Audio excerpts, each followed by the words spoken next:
Check, check, check. This is Ronnie. Check, check, check, check, check. Can you guys hear me?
Saturday nights are known to be noisy in Music City, and there's one of the reasons why. Nashville SC's raucous supporters are here, drums, flags, smoke and all, and so are the future stars of the city's future MLS rivals. The young and talented Atlanta United squad has arrived, and it's Nashville and ATL UTD2 next.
Game night for the Nashville Soccer Club after a rousing national anthem. We welcome you to First Tennessee Park. Excited to have you with us in our broadcast booth. I'm John Freeman, joined by former Vanderbilt coach Ronnie Woodard. It is Nashville versus Atlanta United today. Ronnie, coming off a 2-0 loss, Nashville SC to Indy 11. What do we expect today from this visiting team, Atlanta United 2? The one word that describes Atlanta is diversity. They have a unique collaboration and partnership between their Youth Developmental Academy, their USL program, and their MLS team.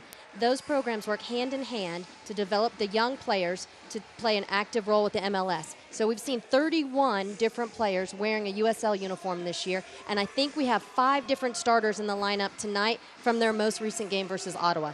How do you prepare for an opponent that has played 31 different players? Well, Arnada Taha sat down with Gary Smith, the Nashville SC coach. I honestly think that these are all tests for a brand new group. What we've seen, not just in Louisville in the Cup and on that one-off occasion, but also with our first defeat in the week, we've seen what a strong outfit and what a strong league the Eastern Conference is. And we can never take anyone for granted. When we're slightly below par, we may well find ourselves in a very difficult position. And they're all lessons learned. We're a brand new group. We pride ourselves on working hard, being exciting at home, winning games. We've had our first loss. I want to see a nice reaction today. And this is all a process, of course. And I'm not sure anyone should really lose sight of the fact that, you know, we're still only 14 games into a brand new group. Expectation is high, and understandably. But, you know, we're slowly but surely finding our image, our style, and what will give us the most success at home. I think we're a good way there, but there's still certain elements of our game that we continue to work on. That's Gary Smith, the Nashville SC manager. The fans are ready. The teams have warmed up. They have exited the tunnel. We will take one final break and tell you that the starting lineups and the opening kickoff are coming up. It's Nashville SC and Atlanta United 2 and USL action on Saturday night on ESPN Plus and MyTV 30. It's coming up next.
Can you hear me now, John?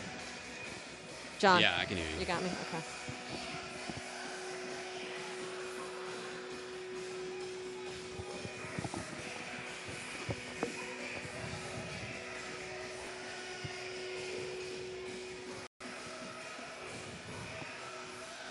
Are we doing starting lineups here? Okay. I can't hear him. Yeah. I got. You can't hear Michael? I can. All I have is you. No.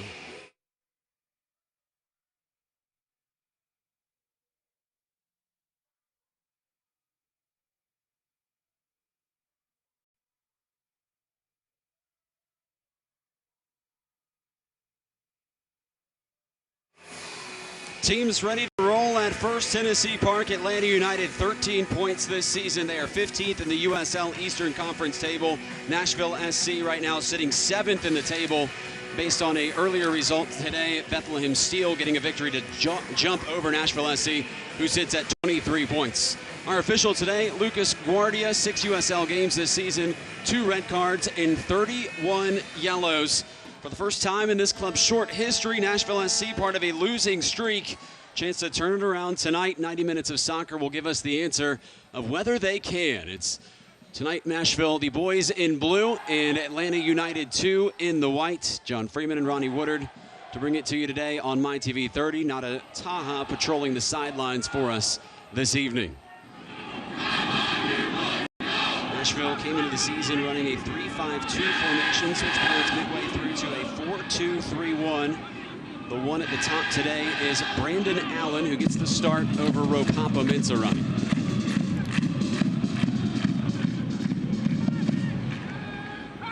This is an Atlanta team that has conceded on average by the 26th minute this season.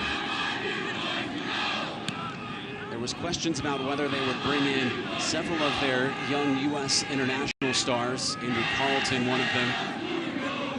He is instead with the senior side tonight, Atlanta United. It's a roster for ATL UTD2, as they like to be called. Several young players and then old players. It's quite a mix. The youngest player out there for Atlanta United, too, is Justin Garces, a 17-year-old goalkeeper in just his second start this season. His one opportunity earlier came in a 1-1 draw against Charlotte, a team in playoff position here early in the USL season, getting close to the midway point. Kisiadou hails from the Ivory Coast.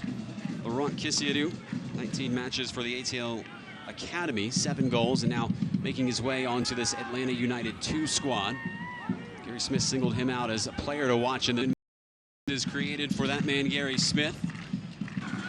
From one of the youngest sides in the USL, and the 36-year-old goalkeeper turns away the first offering.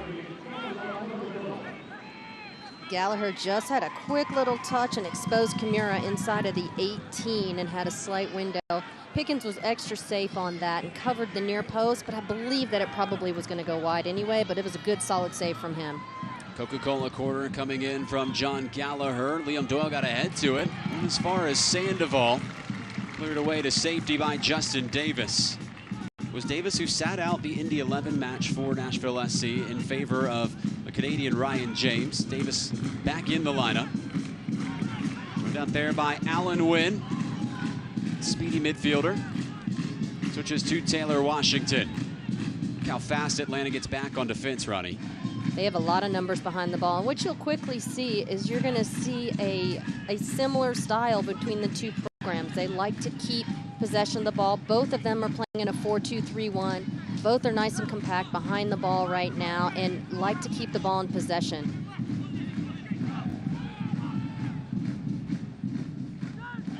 Kevin Barajas joined in the back today by Andrew Kendall Moulin, 23-year-old from Minnesota. Long searching ball for Sandoval. First time volley, and Matt Pickens already with 2 saves in the first 5 minutes. Well, I think we just saw a little glimpse of the dangerous ability of Sandoval. He just took that ball first time and had it on frame, although it was right at Pickens and it was an easy save. It was on frame and it wasn't necessarily a simple ball. Well, the offside flag was up after Sandoval's shot. Yes, so it's it was. not going to technically go down as a save for Pickens. Now what happened here? Liam Doyle just kicked the ball out of bounds. There's some type of, and there he may just have gave been a it back. Nashville player that was needing assistance, and well, they're still sorting this out here. This is a live ball. There's still an issue. Something's going on, and we're knocking it out of bounds again. And they're going to throw it in one more time. Good display of sportsmanship from Atlanta. Well, how am I supposed to explain that to a soccer newbie? Well, so if a team is in possession and they deliberately knock the ball out of bounds in favor of the other team, if there is an injury, and let's let this play just, if there is an injury or something that is an issue with the other team, it's courtesy to knock it out of bounds. And then in turn, Atlanta would then give the ball back to the deepest defender on the Nashville roster to be able to start the play again. So it's a good display of sportsmanship. Although I'm not sure what the problem was that caused him to knock the ball out of bounds. I didn't see any players down. It's a bright start for Atlanta United, too. It's a team that Gary Smith said had his team's full attention. That was quite the ball that Woodbury just gave back to Pickens. That was off the ground, about knee height, with an imposing attacking player right there in his face. Pickens did a good job getting a good solid clearance on that ball. Keep up to date with Nashville SC all season long by visiting NashvilleSC.com. Access the latest team news, content, merchandise, ticket offers, promotions, and more. Check out NashvilleSC.com today.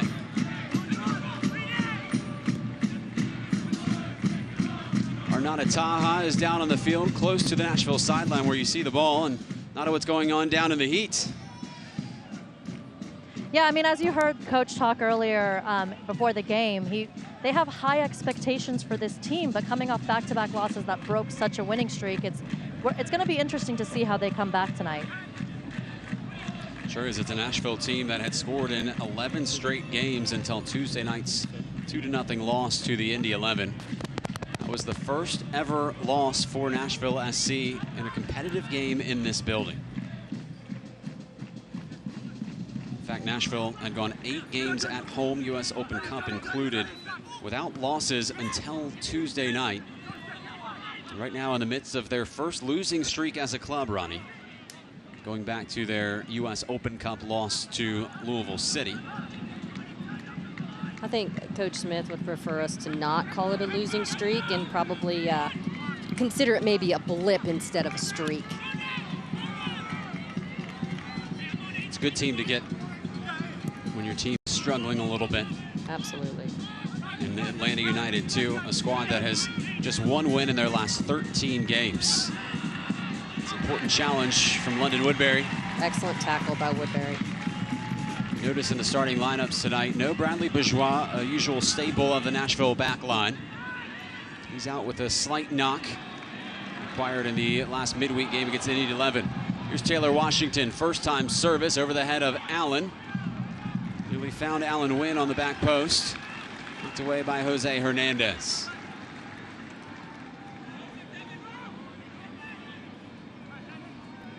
Good bit of athleticism right there. Look how quickly Washington gets back up and still delivers a quality ball to that back post.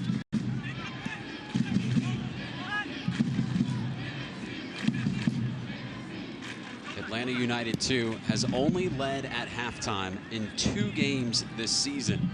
This is game number 15 for the visitors tonight. Davis, driven left-footed cross. Allen Wynn heads it across the face of goal, and the 17-year-old goalkeeper, Justin Garces, watches it over the crossbar.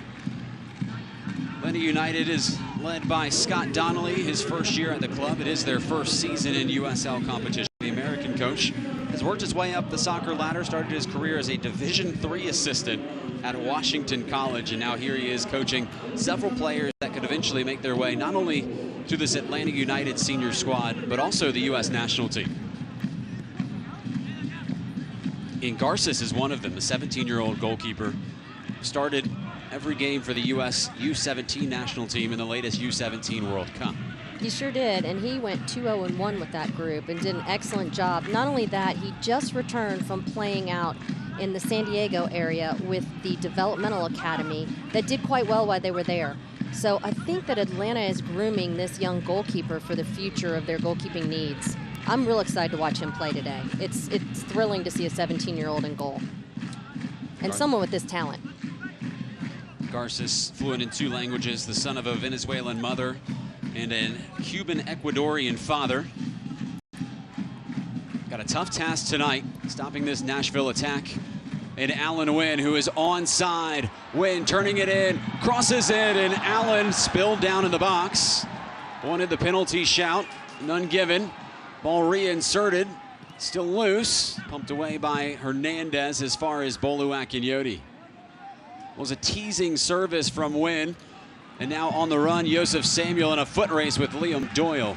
And the man from the Isle of Man outraces the Ethiopian to the ball.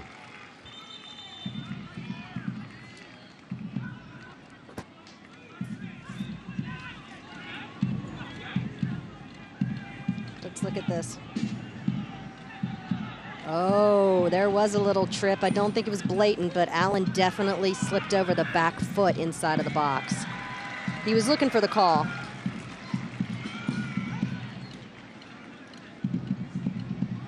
Rarely do you see calls being given off of the ball in the box, solely because that's probably not what the official is looking at. True. And the linesman in this circumstance is on the right side of the field, so a little bit harder angle to have distinguished that on the left side of the box. Not an easy call to make, and especially this early in the match. And I believe it was incidental. I don't think there was any foul in it. I think he went to ground and accidentally slipped over his foot.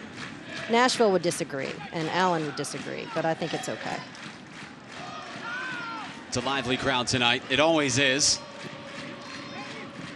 Meloto finding Allen. Meloto continues his run.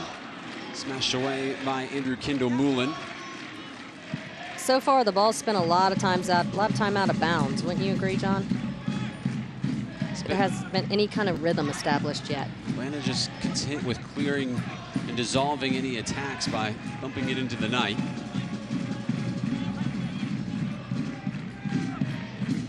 And all 11 back for Atlanta United, too. Nashville's going to have to move that ball a bit quicker. And there you go. They got him to commit. Now they're going to have to play.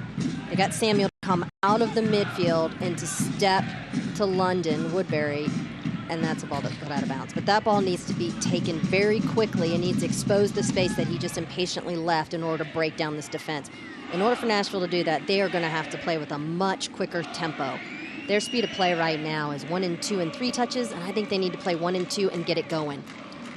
Because if not, Atlanta's just going to go sideways and sideways. Gary Smith told us that his team has conceded 4 goals in 2 games, and he said, quote, "I'm personally mortified." As he should be. Samuel giving chase. 2 big players over there, Bolo Akinyoti and Joseph Samuel. That's going to be an interesting matchup in the middle of the field.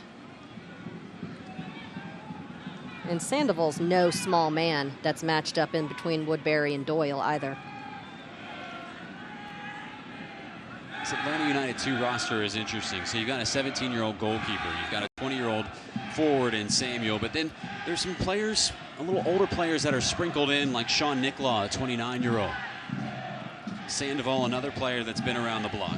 27-year-old forward from Albuquerque who played 4 years with Real Salt Lake in MLS.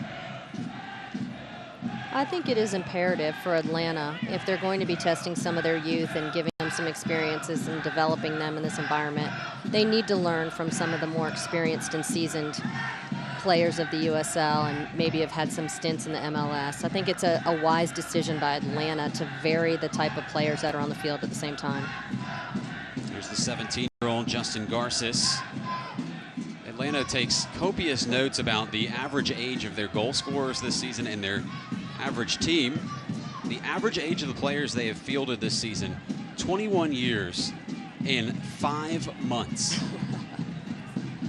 Put in perspective, Nashville's youngest player is Ropapa Mensah, a 20-year-old. Don't miss out on any Nashville SC content, prizes, promotions, and behind-the-scenes action. Follow our handle Nashville SC on Facebook, Instagram, Twitter, and Snapchat today. 15th minute, scoreless game. Atlanta United 2 and Nashville SC, their first ever encounter.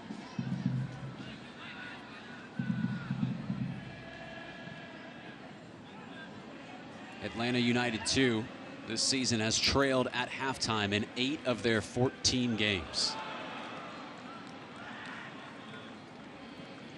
There's games where we go in and we hear from the coaches and they say, limited opportunities in this one, Ronnie and John. May come down to just 1 chance in the box. The coaches did not say anything like that to preview this one. This could be a game where we see maybe even more goals than we've seen at any point in the season at First Tennessee Park. Here's a chance for the first one. It's Allen Wynn, a one-on-one against Hernandez. Rolls it across the box to Meloto. Chested back to Meloto by Allen. Poked farther along for Washington.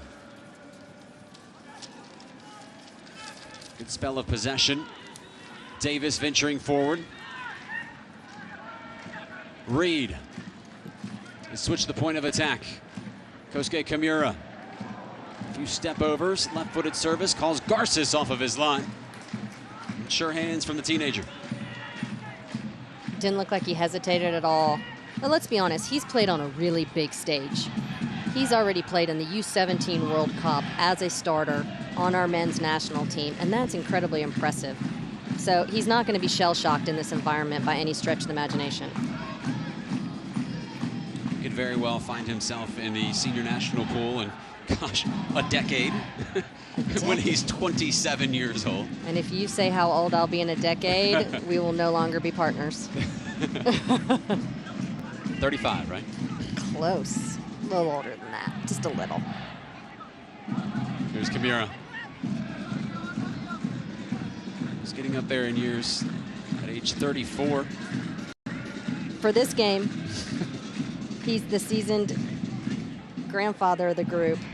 Well, Matt Pickens is 36, but goalkeepers never seem to count when we're totaling up players' ages. Goalkeepers are timeless. And they always get better with age. It's a long ball dealt with by Kendall Moulin.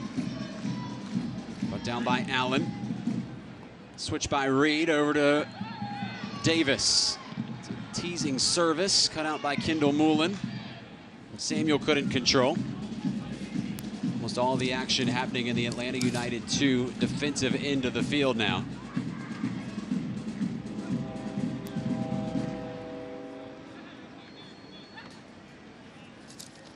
Meloto.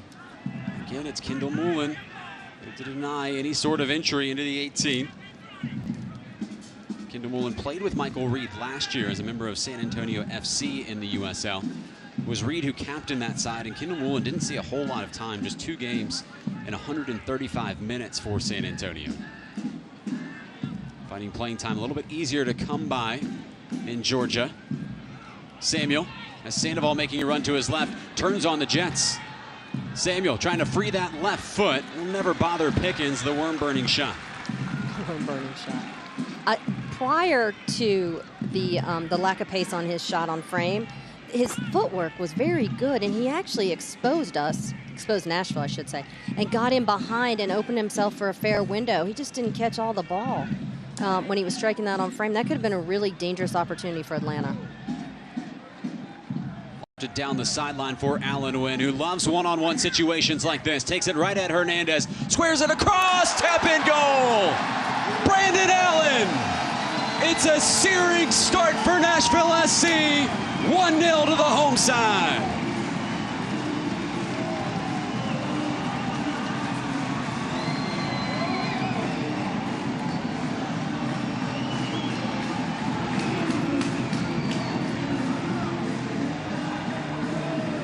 Allen to Allen for the Dex imaging goal, Ronnie.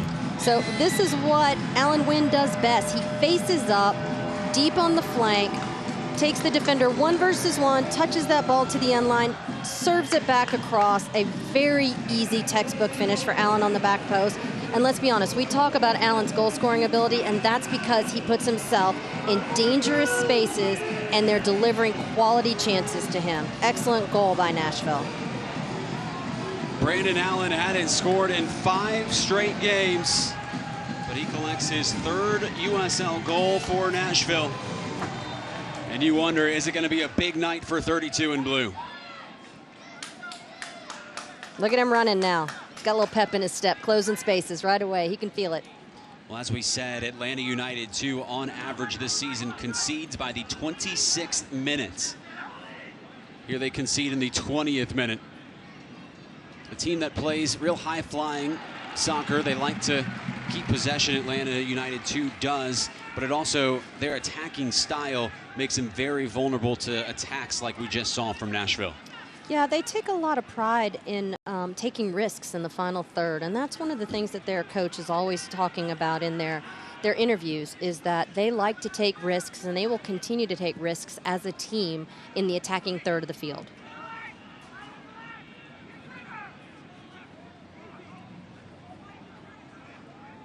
Gary Smith had decisions to make after the 2-0 loss to the Indy 11. Does he keep in Ish Jome, who had been playing as the outside midfielder for Nashville? Instead, Alan Wynn gets the start in place of Jome and immediately puts a goal on a platter for his teammate Brandon Allen.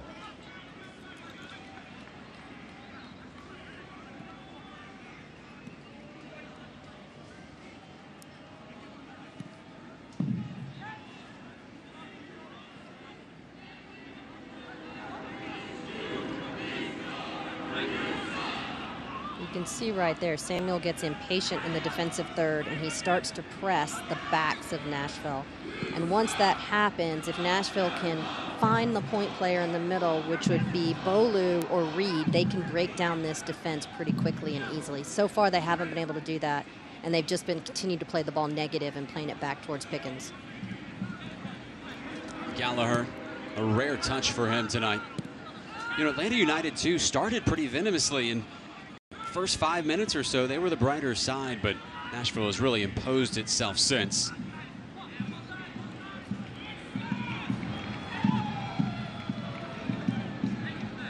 And here we go again. There's Sandoval stepping up high defensively, but no sense of urgency. So Nashville needs to pick up this speed of play move the ball quicker because they've opened up gaps all over the field, and now they can expose them right here if they had not played that ball central like that.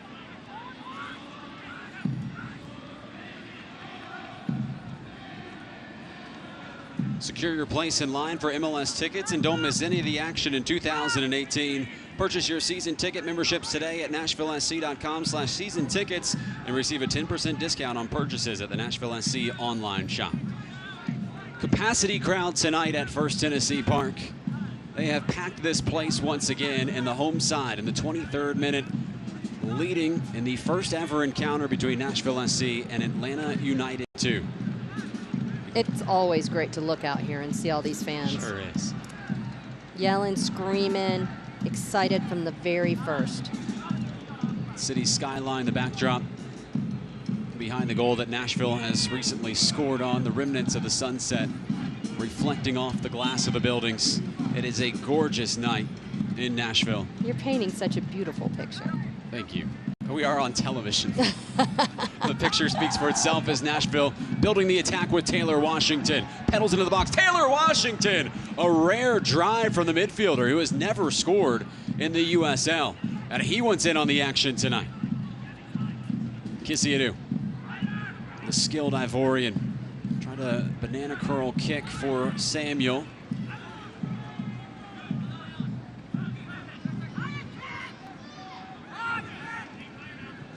Really lackadaisical defending from Atlanta. They hold that line right around midfield, Ronnie, and just dare Nashville to cross it. Yeah, they're definitely sitting in a compact defense. And Nashville's got to keep the ball moving in order to be able to break that defense down and find some gaps in behind.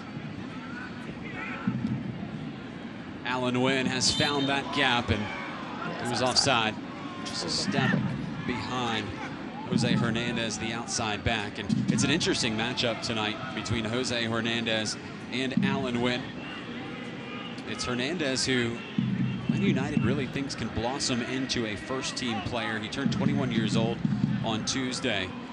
The Venezuelan played in the U20 World Cup final, took Venezuela all the way to the U20 World Cup final most recently. And he was signed over the offseason, and they see him as a potential player maybe next year or for many years after that for the Atlanta United senior side that is contending for an MLS championship. Well, and they did speak about that, and they talked about how they manage his minutes and his time in between his training with the full MLS team and the USL team.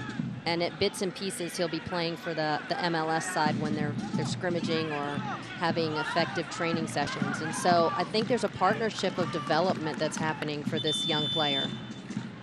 There is Hernandez. 7 appearances this season.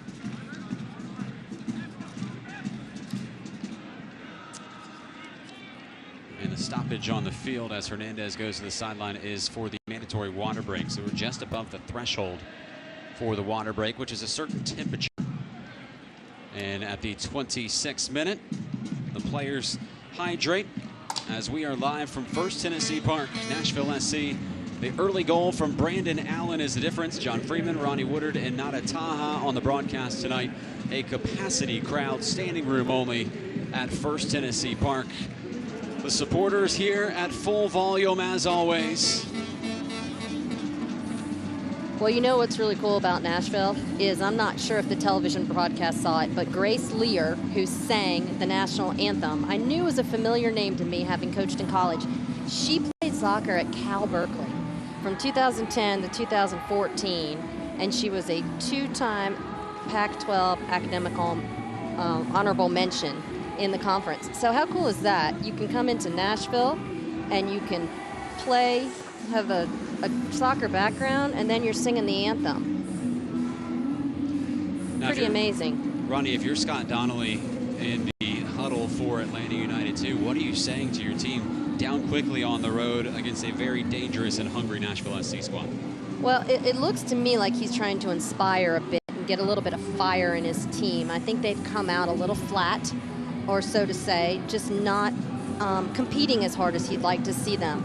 And in order for this game not to be stopped to a dead standstill of possession being so slow, they're going to have to step up and start putting some more pressure in different pockets of the field in order for them to make a game of this, because they are down 1-0. Nashville's not going to be in any hurry to play this match. So they're going to have to pick up their tempo and the intensity level. So I think he's just really urging them. And it wasn't really urging. I think it was demanding is what it looked like to me. For Nashville SC and their captain, Michael Reed, what do you do here for the next 20 or so minutes of the first half to really put this one away against an Atlanta team that started quite slowly?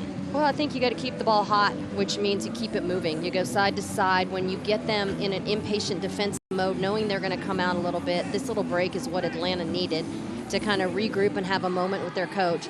So to come out of this break, pick up their pace, play a little quicker, and get that second goal is really, really, really imperative. If they can get 2 going into the half, I think they're going to feel pretty good in the locker room. Scott Donnelly, the Atlanta United 2 coach, said, "We're an attacking team." Says the whole club is, speaking of Atlanta United, both the senior side and the 2 side. And he says, with that, we take risks, which is not something you see a whole lot in the USL. And he says most teams take very little risk, and that's why Atlanta United 2 is one of the most scored on teams in the Eastern Conference. Well, if you commit a lot of numbers forward, you have to deal with the repercussions in the back area of the field. And I think Atlanta is very comfortable doing that. And their coach, Donnelly, makes no bones about it. He says, we're going to play risky, we're going to attack, and if it means it leaves us vulnerable to a goal, then we're just going to work that much harder to score more. Atlanta United 2, on average this season, giving up 2 goals per game. As Laurent Kessiedou slow to get up after a collision. Kessiedou, 11 games played this season, 2 goals. Was a player that Gary Smith, the Nashville coach, singled out in our weekly phone call and said this kid has got some talent. As Nashville on the restart, Davis trying to pick out Allen. The goalkeeper Garces down on the floor to claim. Garces is establishing his range quickly. He was well outside the 6, claiming that ball and a driven ball into the box already. That's impressive for a 17-year-old. Looks a lot like a 17-year-old Ronnie Woodard before signing that commitment to Duke. That's me, maybe minus a few inches. I don't think you'll ever make those up. I don't think so. Sandoval, Kessiedou, quick shot. That's never going to bother Matt Pickens. No. There's no speed or pace on any of these balls that have been served on frame so far from Atlanta.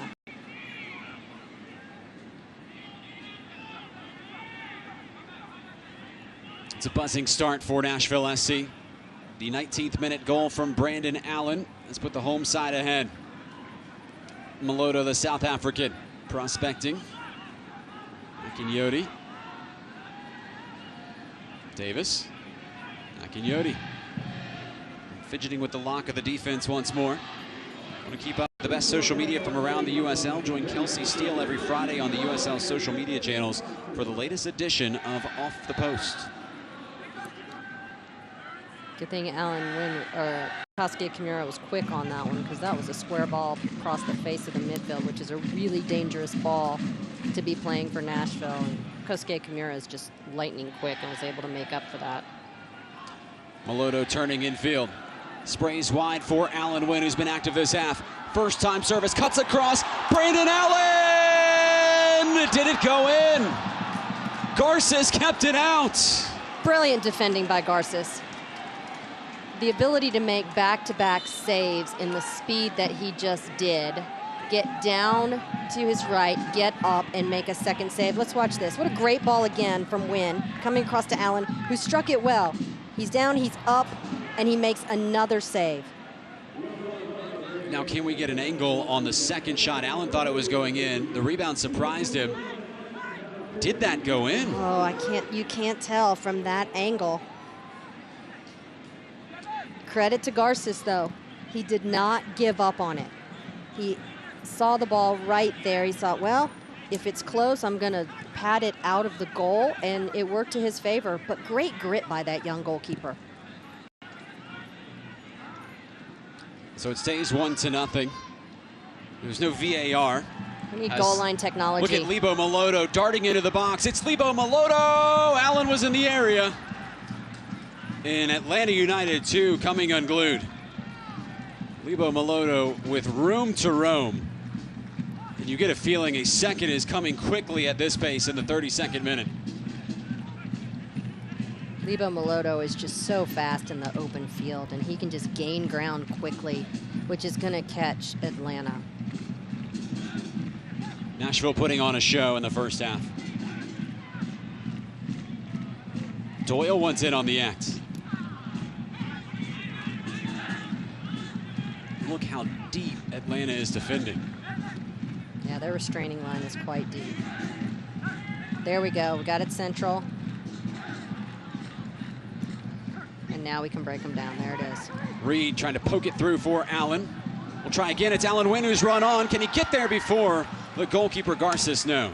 That is a smart decision by Michael Reed, though, because he had Brandon Allen standing closer to him with a cleaner look on frame. However, Allen was standing in an offside position, and Allen Wynn was not. So great awareness from Michael Reed to choose the second attacking player that may not have had as good of an angle, however, was in an onside position.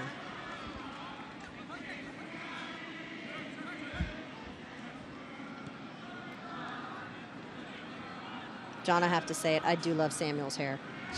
I have to say it. I'm a big fan. Yes.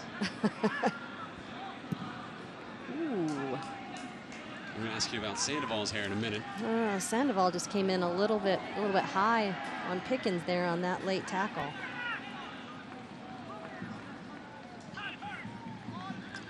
Our injury report, no injuries reported. That was off of the pregame injury report. We were told Bradley Bourgeois not in the lineup for a small knock.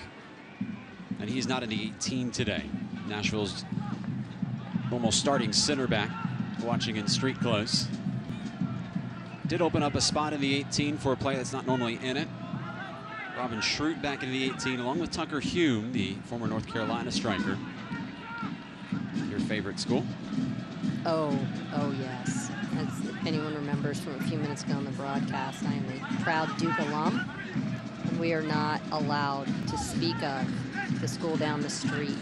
Could be a good game for Tucker Hume to get in. A lot of service in the box for the big forward. Yes, that's an excellent point. Good spell of possession here for the visitors. They go by many names. ATL UTD 2 is one of them. Atlanta United 2, another one of them. We can also call them United. I do know they go by the stripes, but we're not going to call them that. It's a neat run from Hernandez. Camara's got to be careful in the box here to not bowl over the Venezuelan. Does well to see the ball away to safety. Cochran couldn't keep it in bounds.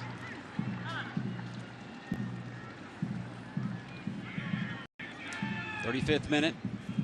Brandon Allen's 19th minute goal is the difference in this one. Allen's third USL goal for Nashville. He did have 2 for the Bethlehem Steel before he was acquired in mid-season in a transfer.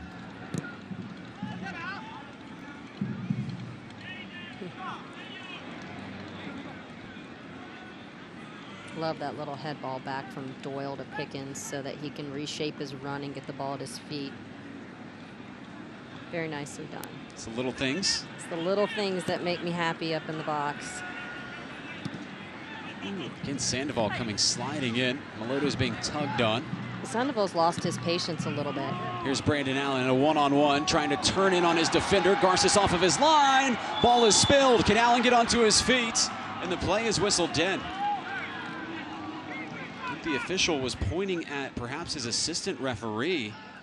Was he signaling offsides, or did Allen get too stuck in on the challenge with Garces on the ground? I think everything was prior to Garces. I think that it was simply a battle in the back. And I think there may have been some jersey tug that maybe we couldn't see. But I don't think that I would have blamed that on Allen. I thought Allen did a great job of spinning off of that defender and getting a look on frame. So obviously the official saw something different than what we saw up here. Doyle a hopeful long ball, and it was sent without a mailing address.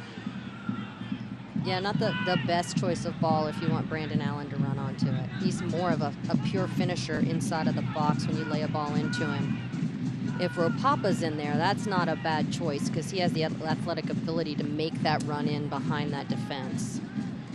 Well, Gary Smith told us the game plan this week. He said, be forceful and on the front foot from the beginning. So that'd be a check there. Get at them immediately and put them under. That's a check there. And play at a pace that will cause issues. Has Nashville played at a pace? In my opinion, no. They haven't played quick enough yet. I don't think their pace is poor, and I don't think their possession is poor. I just don't think the speed of the game is as quick as probably Coach Smith would want it to be at this point. Now, the counter question for you is, how does Nashville pick up the pace against a team that's defending with all 11 behind the ball? Like you see on your screen there, the highest player up is Sandoval, the forward defending, in his own defensive end. Sure. You know, the movement of the players off the ball is imperative to have a quicker speed of play. You've got to have more activity. Now, that's a really nice look into the back for Taylor. He was off. Taylor Washington was offside. Continue your point, though, partner. So, as you're building and as you're playing, the activity off of the ball is vitally important to maintaining possession. And it's also important for the speed of play. So the supporting angles of players near the ball is vitally important to be able to maintain possession and get it quicker. And Nashville at this point is not as sharp as they could be in those spotted areas throughout the field. And I think if their midfield with Bolu and Reed and Washington and Wynn could be a little bit more active, we'd be in better shape. Nashville into the attacking third after forcing the turnover. Taylor Washington out on the wing. Lebo Maloto, that's a neat turn, overlapping was Michael Reed.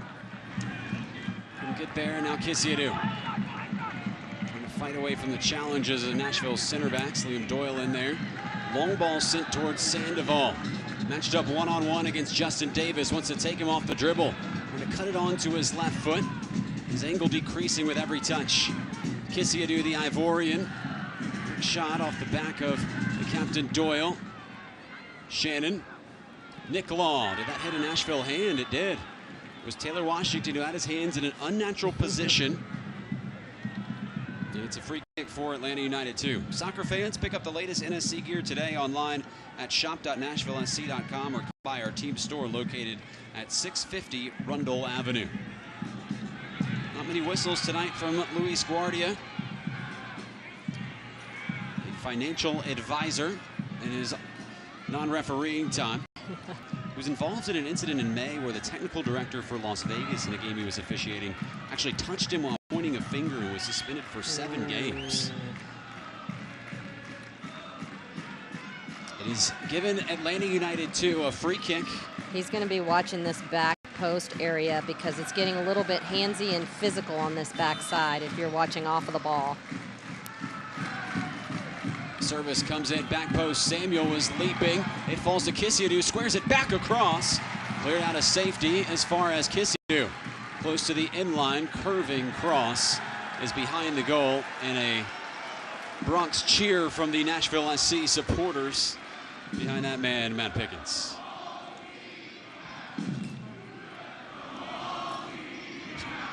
You let the whole team down as the chant.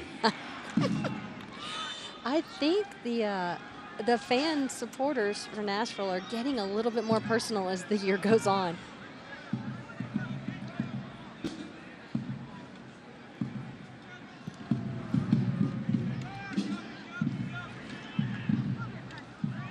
Closing 5 minutes of the first half. Taylor Washington has a wide open passer in front of him. It's Taylor Washington! Nearly his first ever career USL goal.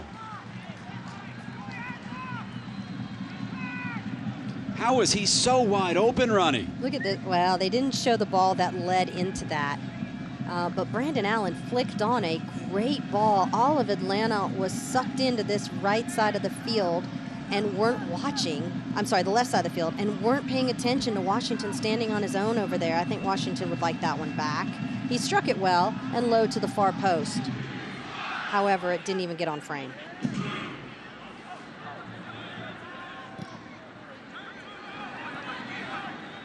Washington's not a player that normally gets a lot of good looks, but he's had a few tonight. Could this be the evening where he finds his first career goal?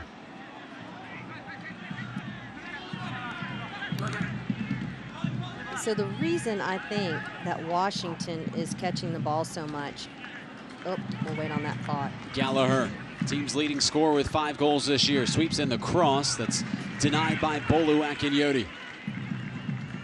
Makes its way back to Gallagher, shadowed by Kimura. Takes him one-on-one on the dribble, a couple crafty step-overs to the inline, and Kimura went in on the challenge, never touched the ball. Gallagher just dribbled it right out of bounds. Yeah, crafty footwork. He just ran out of real estate, so they say, in that back third. So again, I'm going to go back and revisit the point why I think Washington is so open. I think Kissidou is making so many runs forward, he's not recovering quick enough defensively, and thus Nashville's doing an excellent job of getting the ball and putting in the space where he came from, and he's not helping defensively enough. So what you're seeing is Taylor Washington having free looks on frame. And you could see it right now if you look at the big frame of the game of what's going on right now. Washington is standing alone again on that left flank. The player down is Oliver Shannon, the former Clemson University first-team All-ACC player. Took a heavy tackle from Bolu Akinyoti. Drew the interest of Luis Guardia, center official tonight. No card, though. But a stern warning for Nashville's central defensive midfielder in Akinyoti. How well do you know the USL? Test your knowledge in USLsoccer.com's weekly picks competition every Tuesday, and you can win tickets to an upcoming USL game of your choice. Closing minutes of the first half. It's Alan Wynn, who's been on a mission from the opening whistle.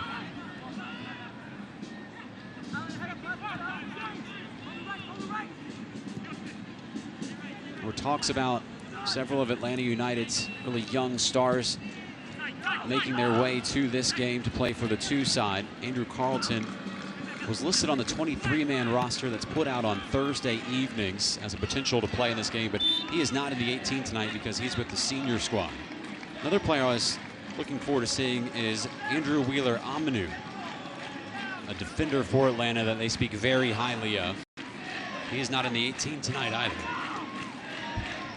Again, that speaks to their collaboration between the USL program and the MLS program. The two teams work hand in hand in the development of all of their players as a whole. You've got someone from the Youth Developmental Academy in goal right now, all the way to taking someone that played as recently as this past week for the USL team, now on the bench for the MLS team. Allen with his back to the target. Melodo trying to bring Davis into the attack, and he couldn't get there. I like the idea. It's good to see Davis getting forward. Atlanta United on the verge of trailing at halftime for the 9th game this season out of 15. 3 minutes of stoppage time. That includes the water break we had earlier in this half. Cross was sent long to the far post where nobody was home. Hernandez for Atlanta United, too eager to pick it up. And venturing forward without pressure is Gallagher. And not very quickly, if I might add. He's venturing forward. Definitely possession-oriented. He waited until he can get all entire 11 in behind with the ball. It's been over 2 weeks since Atlanta United 2 played a competitive match. They had a 1-1 game that was rained out in the 45th minute against Ottawa. That's still technically suspended and without a result. There were even quotes about the players taking some time off, going to the beach and visiting their families. Coach Donnelly spoke to the fact that he thinks a mental break at certain points of the season is really important. And so I think that this Atlanta team may have taken a week off and had the ability to self-train. Is that what we call going to the beach these days? Yeah, self-training. Self-training. Pretty good at training then. Runs on the beach are effective. Here's Kissidou. In the coastal country of the Ivory Coast in Africa. It'll be a corner kick for Atlanta United.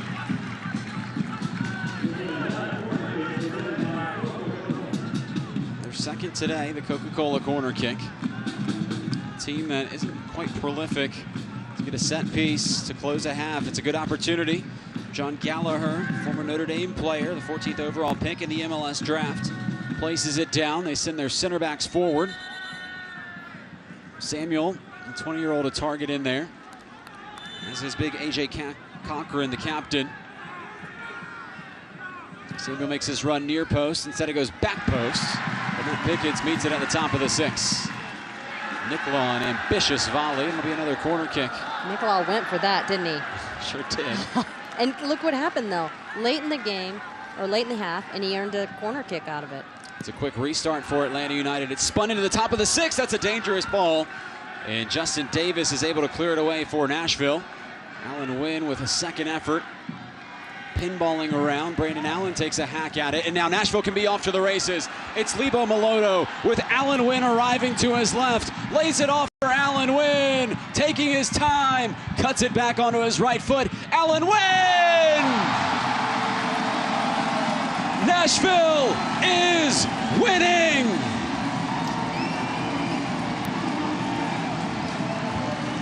I see what you just did there.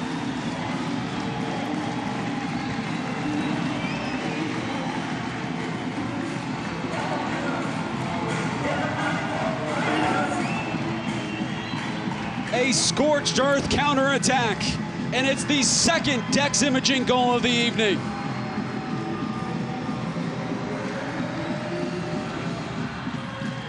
Look at Wynn and his composure inside of the box. Drew it back to create an angle on his right foot, neatly slotted to that far post. That is exactly what Nashville needed going into halftime. They needed that second goal.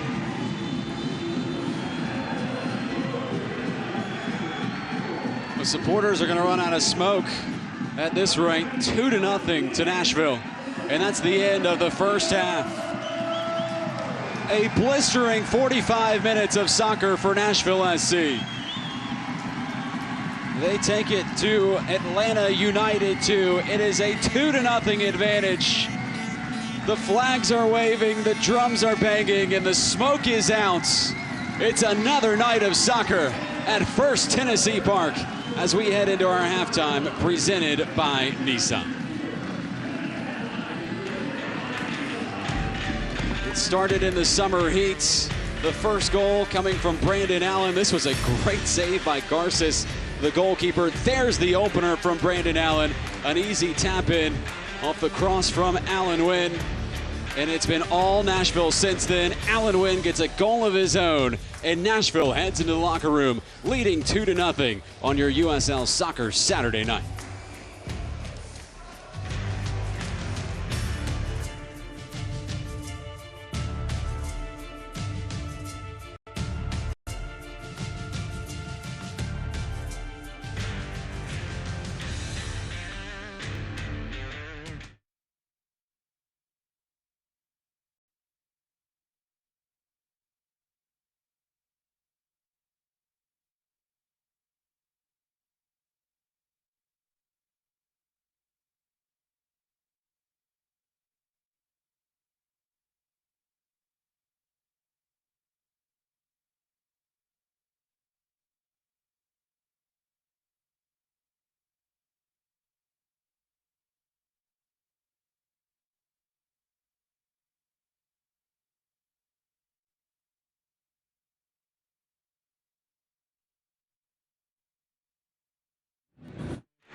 it's been an exciting first half here at Nashville SC Soccer, but what's kind of more exciting is the World Cup. So we put Alan Wynn and Tucker Hume against each other in a game of FIFA, and you can watch now to see if their England and Belgium matchup turned out the same as in real life.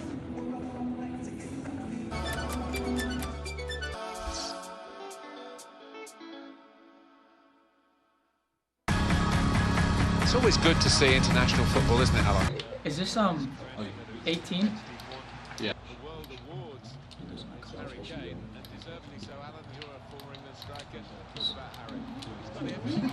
Saucy.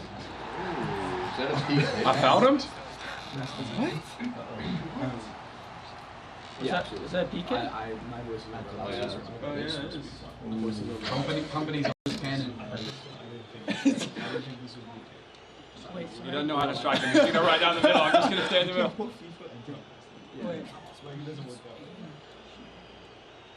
You can't shoot a pen. It's coming down the middle. Watch. It's a foul. Oh, another PK. Oh my God. Yep.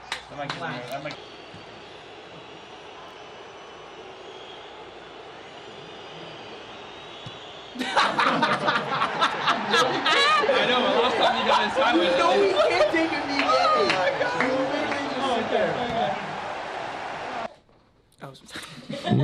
Feels good. Feels like Tuck's pretty good defensively, and we just get some more goals. I mean, obviously I'm disappointed to be losing, but you know I need to come out better. That performance was poor. Second half. What do you have to improve? I need to keep the ball. I need to get more chances, and you know, just keep the ball mainly. I thought the game went well. You know, the ball was cultured. Everything was really good, precise, pristine. The way everything was. The PK was on point. Opponent doesn't really know what's going on. It's a 4-2-3-1. We want to keep our wide players wide and just come in and out. You know, but so far so good. Hopefully we can get the dub. What do you think about Tucker? Oh, poor. You can watch the rest of that video and a lot of other content at Nashville SC socials and NashvilleSC.com. But for now, we're going to focus on this amazing game, and Ronnie and John will have the first half stats after the break.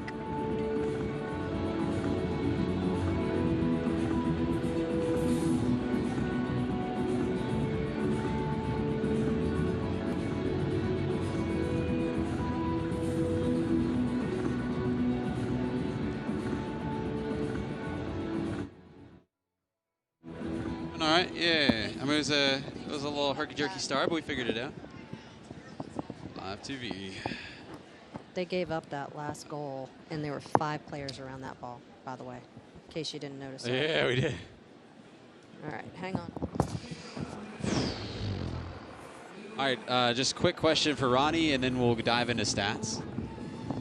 Correct? First half of the season, Ronnie? For who? For Nashville. Yeah, sure. All right, I mean, we could I'll talk lead you in about with it. that. We I'll could, be like, we could talk about what Nashville needs to do in the second half, which I believe is transition. Can I just say, Ronnie, was that Nashville's best half of the season? I don't think it was. Do you want me to say it is? Yeah? Do you want me to say it is? Okay. Just go with it. No, I got Or one. say, I got one. No, I got it. I'm going to say it may not have been their best half of play, but it was their most effective half of play. Okay. Because they converted 2 chances, potentially 3. That was cleared off of the line by Garza.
Welcome back to a buzzing First Tennessee Park here in Nashville, where Nashville SC leads Atlanta United 2-0 in the first ever encounter between these two squads. Excited to have you with us at our halftime presented by Nissan. I'm John Freeman, joined by former Vanderbilt coach Ronnie Woodard. And Ronnie, what a half it was. A goal from Brandon Allen and then a stoppage time goal from Allen Wynn.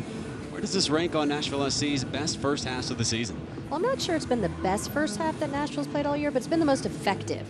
They had really good possession. They had good looks on frame. They converted 2 of the goals, plus 1 was cleared off of the line. I think that Coach Smith has gone into the locker room feeling pretty good about coming out in the second half. Yeah, let's take a look at our stats from the first half. It was a competitive first half for a while, and then Nashville really turned it on with the goal by Brandon Allen in the 19th minute. But looking at shots-wise, not too much of an advantage for Nashville, but Nashville's opportunities were just clear-cut right on target. Nashville definitely held the advantage when it comes to the looks on frame. I mean, it looks similar, and I can't fault Garces for his availability in the goal. I think he's given a valiant effort so far, but Nashville's been very effective in their shots that have been on frame. And both of their goals were really well finished. One by Allen and one by Wynn were just textbook finishes. Yeah, the goalkeeper is Justin Garces with 1 save in this one, and Matt Pickens actually had to make 3 saves. As 45 minutes gone at First Tennessee Park, Nashville SC 2 and Atlanta United 2 at our halftime presented by Nissan. It's a hot and humid night in Middle Tennessee. Let's take a look at our weather forecast for the rest of the evening.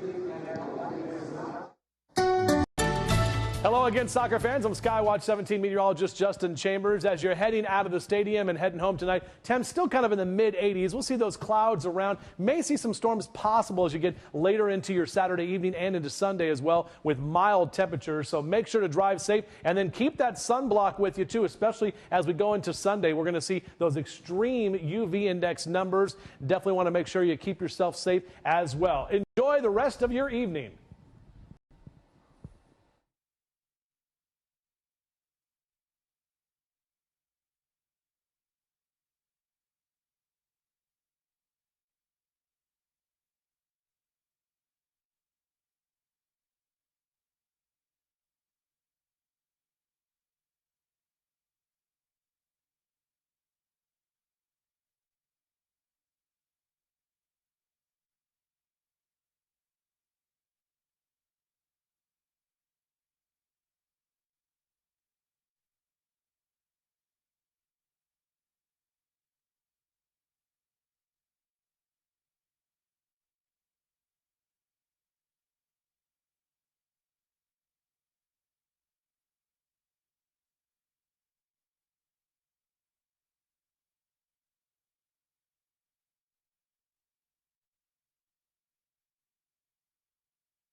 Preparing for the second half, Nashville SC leading Atlanta United 2-0. John Freeman and Ronnie Woodard, the conclusion of our halftime presented by Nissan. And Ronnie, let's take a look at the first half highlights. First, we will start with the visitors from Atlanta United 2. A few chances to start and then not a whole lot for the rest of the opening 45. Well, Atlanta came out firing early, and they put a really good look on frame right there that Matt Pickens had to make a save on. And then other than that, they've shown their teeth just a little bit, but nothing that hasn't been a textbook save for Pickens.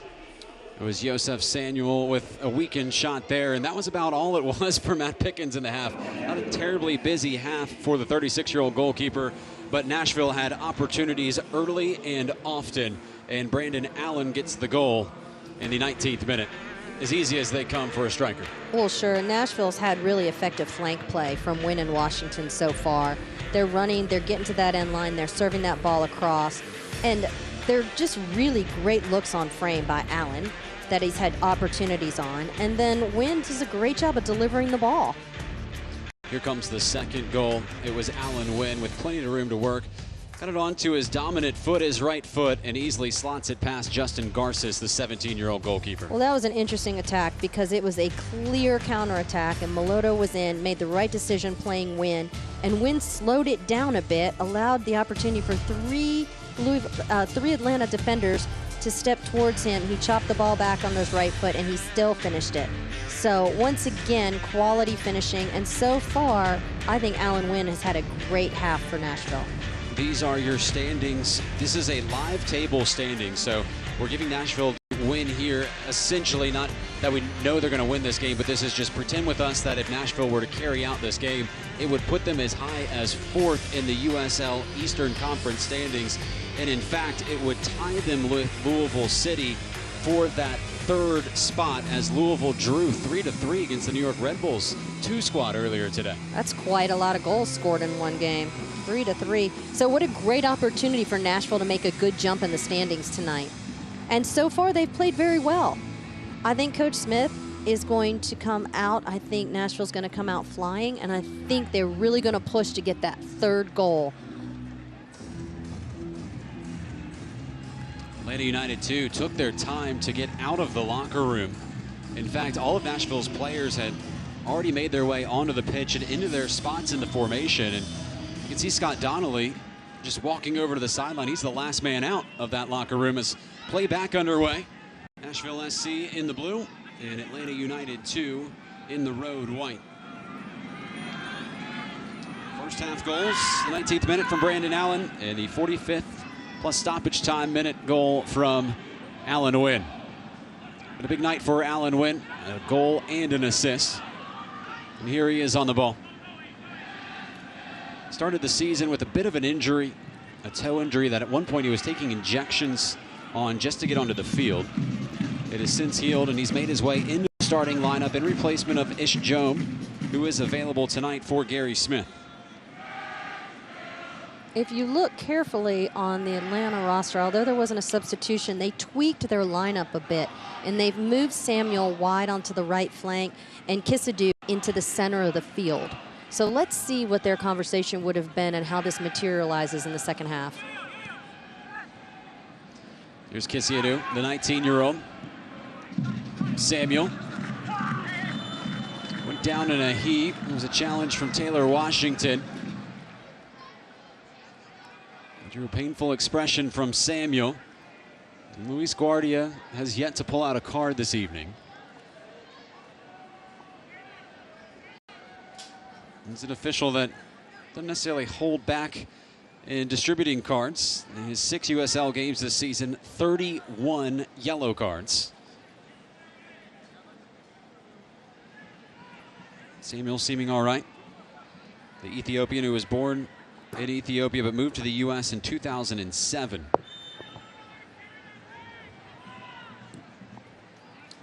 Gives Atlanta a set piece opportunity that's tossed into the mixer. Well, head in his hands from an Atlanta midfielder, and that was Andrew Kendall Moulin, actually the center back who had ventured forward and thought he had a good look at it right on the doorstep. I would agree with him that he had a very good look at it. He just mistimed his jump just a bit. Oh, it's a blatant push from behind. Easy call for our referee. Think of the weapons Nashville has on the bench for this game as well. It's going to be interesting to see who coach feels like he's going to bring in with the substitutes in the second half. I'm really looking forward to seeing the rhythm that he puts out there. Has the dangerous Ish Jome and Ropapa Mensah at his disposal, does Gary Smith. Two players that can really come into a game against a tired opponent and break things open. Although, the question is, has it already been broken open? An irrepressible first half for Nashville SC. Don't forget he's got LaGrassa on the bench too, who's been a mainstay in the starting lineup.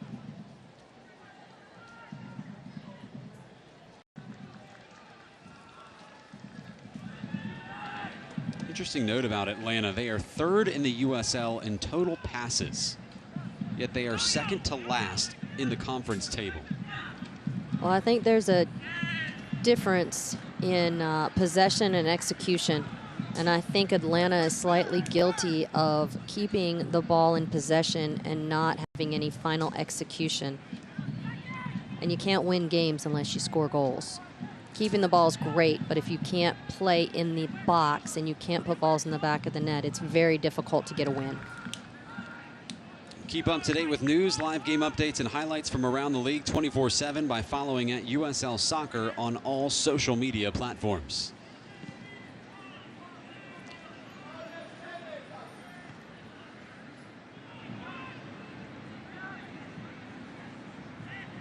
Fans starting to make their way back down from the concourse at First Tennessee Park. Plenty to do here besides watch a soccer game. It's the bandbox behind the goal that Nashville is defending. There's a mini golf course as well. As making a bombarding run forward is Alan Wynn. Touched it onto his right foot, went down in a heap, and well, no call, and Andrew Kindle-Mullen is screaming at the official Luis Guardia, saying, if you're not going to make a call there, you've got to discipline Wynn for simulation, and I don't think the official is going to listen to any arguments. And actually not a whole lot of appeals from Alan Wynn either. Yeah, I don't know what to think of that, to be honest. I'm glad you're the analyst in this position. To be honest, Wynn was going full steam. He chopped on the ball. He looked like he had a bit of a knock. No one's really complaining. I don't think that he necessarily faked the foul. Washington has made inroads. Lofted service, headed by Kindle-Mullen. Oh, I think Garces might have been misreading that service that just came in, too. Atlanta's got to deal with this, and it's a smart touch from Hernandez to find the 17-year-old Garces, the goalkeeper. Again, that ball off the head is a live ball for the goalkeeper and can catch it. A defender cannot play a ball back to the goalkeeper with his feet and the goalkeeper pick it up with their hands. So anytime that you see one of the last defenders heading the ball back to the keeper, that allows the ball to stay live and the keeper to have the ability to play with their hands. Samuel kept that ball in the field of play. Kisiadu. Closed down by Akinyoti. Sandoval. Switch by Shannon to pick out Hernandez, who had leaked forward. Quick service for Hernandez, met by the head of Liam Doyle. It's difficult to serve a ball in against Nashville's defense. Liam Doyle is just such an expert header in the back of the back four that anything you serve into the box, he cleanly clears it. Doyle's a big player, 6'4". Hard to get the ball over him. We'll try once again. When it does clear Liam Doyle, it usually falls into the gloves of Matt Pickens. As a center back, Liam Doyle has two special qualities. One, he has a fantastic left foot that has a great range of passing. And he also, sitting at 6'4", is very difficult to beat when it comes to balls that are served into the box in the air, which makes him a very difficult center back to get around. What did Gary Smith call Liam Doyle's left foot earlier in the year in one of our teleconferences? A lovely left foot. Lovely, but he also called it, my favorite description, cultured. Yes, yes, it was a cultured left foot. And that it is.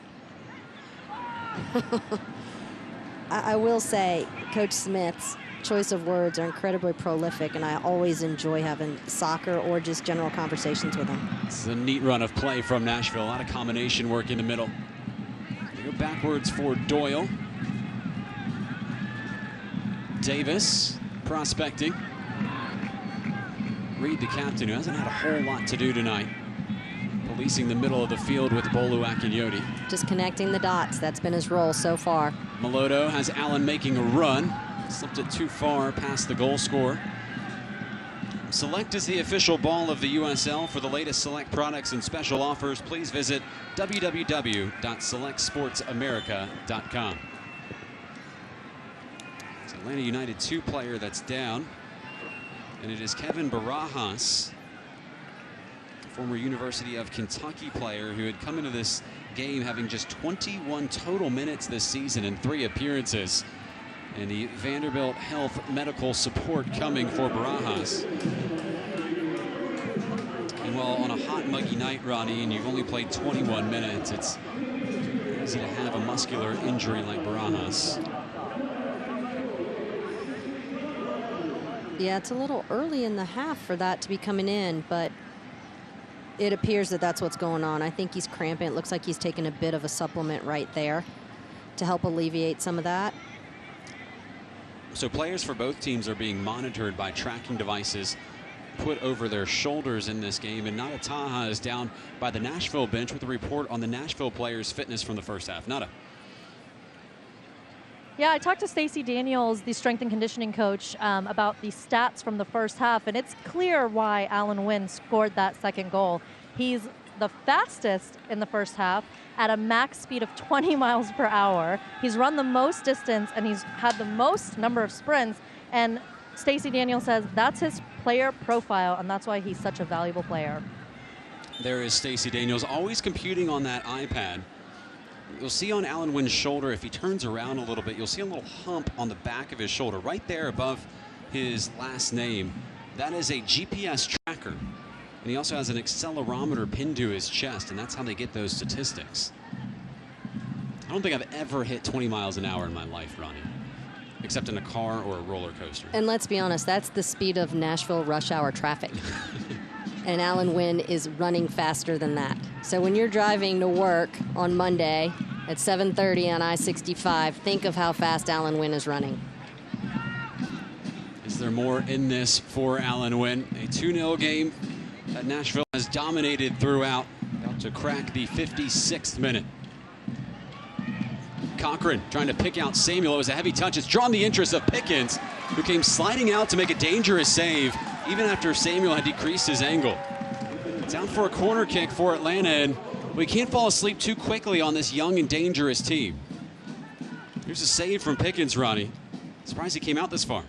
Well, I think he was committed already. Samuel had that first touch. I think he anticipated him having a little bit cleaner touch inside and tighter to the 6-yard box, but he was already committed, and so once you're there, you're going to have to go as a goalkeeper. Coca-Cola corner kick sent high towards Sandoval. Tracks it down on the sideline. What was a corner kick has now turned into a throw-in for Atlanta United 2. Sandoval and Justin Davis over there in the corner. These are two former University of New Mexico players. Barajas seems to be okay after taking that supplement after being down on the floor. Gallagher. Falls to Hernandez. He'll center it towards Samuel. Nicolau was crashing in. Pumped away by Michael Reed. Towards Brandon Allen and cut out by Kendall Moulin. Nashville's going to have to be a little sharper earlier in this half. Atlanta's come out with a bit of fight, and they've put a couple of good looks on frame already just in the few minutes that we've been playing. And Nashville's got to be really careful. There's a big difference between a 2-0 score and a 2-1. If that opposing team gets that goal, they have a newfound energy, and all of a sudden it turns into a completely different match and a different plan than maybe what Nashville discussed at halftime. You don't forget this Atlanta United 2 team, while they do give up a lot of goals, 2 per game, they still score on average a goal per game, which is right around what Nashville averages. They do have just 1 goal in their last 4 games, so it's always a question of, is Atlanta going to come out guns blazing, or are they going to crash and burn? And right now, trailing 2-0 on the road. Well, if you look at the stats, Atlanta scored 17 goals, and Nashville, with the 2 goals they've scored tonight, have scored 16. So technically, Atlanta has outscored Nashville on the season thus far, but their goal differential is what the difference is. Atlanta's sitting at a minus 14 goal differential, and Nashville is sitting at a 4 goal differential, which is a pretty significant difference.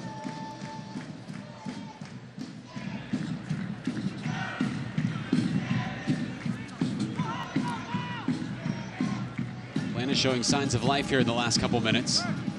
Some good attacking play. A lot of it generating from this man's feet, Joseph Samuel. It's a no-nonsense tackle from Liam Doyle, sending a message to the 20-year-old. This is an Atlanta United 2 team that did draw Louisville on the road 1-1 when Louisville was top in the USL Eastern standings. They've since dropped to 3rd this season. They lost their coach this week.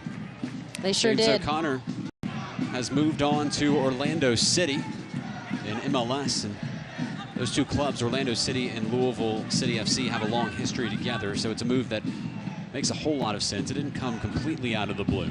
Although we're sorry for Louisville City to lose their coach, because I know he's done such a great job. A huge congratulations to Coach O'Connor for making that jump into the MLS. And I think we all want to wish him the very best of luck on his new adventure. He and Gary Smith, despite being rivals on the field, really got along off the field and admired both of each other. Tremendous amount of respect between those two coaches. And then now they've both been in Major League Soccer. True. Gary Smith in Colorado, where he won an MLS Cup. See if James O'Connor can do the same at Orlando City. Got his work cut out for them. They have not had a very good start down in Florida. No, they haven't. Jason Kreis, former coach there. He's a Duke alum. In case you wanted to know that, John. Always wanted to know. He was actually at school when I was there. Here we go, Alan Wynn racing down the sideline, and now a player came in and chopped him down. It was Gallagher. Wynn took a couple steps, but he's had some foot problems this year. This could be a genuine point of pain for Alan Wynn. I don't think he was simulating. And Gallagher could be in trouble here with that late slide tackle. It's Luis Guardia, our center official, has not given out a yellow card this evening. I know Coach Smith was angry with that particular foul. And I think if you really think logically who just took the fall there, it was Alan Wynn. And so far, Alan Wynn has been one of the most dangerous attacking players for Nashville in the whole first half and has a goal and assist. You can't help but think maybe that was calculated. Here's the replay. Alan Wynn had broken away from Gallagher. That's a terrible challenge. He wasn't. To slide in and nick somebody's foot. The ball is nowhere near. Well, again, it was calculated. He's been the most dangerous player so far. That's a late tackle, probably deserving of some sort of conversation or card. But I think that's what happens when you establish yourself in the game as being a dangerous attacking player. The thought is either ball or man get pie, but not both. And so I think what you just saw was Gallagher taking care of business on that side flank. Although Nashville doesn't like it, I think it is part of the game at times. No, it's not a cynical challenge in terms of force. Yeah. But a slide 5 yards away from the ball where you touch a player's foot. It was blatant. There's no doubt about it. It was blatant. Nada Taha down on the sideline overheard any of the discussion between Gary Smith and the official. As you had pointed out, that Gary Smith was quite hot after that tackle. We'll send Nada to report on that in just a moment, but Atlanta building the attack. She may have to censor some of the comments. Samuel into the 18. He was on his left foot. Got caught between a cross and a shot. Allows you to hear about Nashville SC's next home game. It is the big one. Saturday, July 7th against FC Cincinnati at Nissan Stadium. Single game tickets are available online at NashvilleSC.com. The way things are trending, Cincinnati will most likely, I believe, looking at the standings, be the first place team in the USL East by the time that game rolls around. And Nashville could very well be as high as the third spot in the US East when that game happens on Saturday. Going to be a big crowd. But first, let's send it down to Nada Taha on the sideline. There's a substitutionist jump coming in. We'll tell you about him in a second. But Nada, what's happening down on the bench level part of the field? I mean, you could see how angry Coach Gary Smith was with that call. And when he yelled at the ref said he did not see it. Well, there's your answer, Ronnie. How do you get away without a booking? Well, it's the ref didn't see it, and you can't card what you can't see. And at least he's honest. And I think that probably is what kept Coach Smith inside of his skin during that situation. If the referee comes over and says, Coach, I didn't see it. My fault. Poor positioning, or I was behind the play. I just didn't see the actual action. Then that's probably a little bit easier to swallow and for Coach Gary. I do like the addition of Jome into the midfield right now for Nashville. Melodo sprays it wide for Washington. Pondering the service, puts it onto his left and puts his head down. Lofted back post towards Brandon Allen. It was over the striker's head. Nashville probing for its third. Jome, the substitute for Justin Davis, in a good spot. Calculating. Jome. Davis stayed on side. Reed. They tried this near wing. They continue to prod away. It's Lebo Maloto trying to get to the end line. Slide tackle made by Jay Cochran, and it's out for a corner kick for Nashville SC. Cochran's still down on the play. Apologize, it was Andrew Kendall Moulin who was the defender for Atlanta. And it sets up the Coca-Cola corner kick for Nashville SC, as Barajas now down for the visitors. It's the second time tonight Barajas has been on the floor, and his night may be coming to an end shortly. It doesn't seem like his body is responding very well to the heat or the activity of the game today. I would probably with you. I would imagine there's going to be an Atlanta substitution coming up very shortly.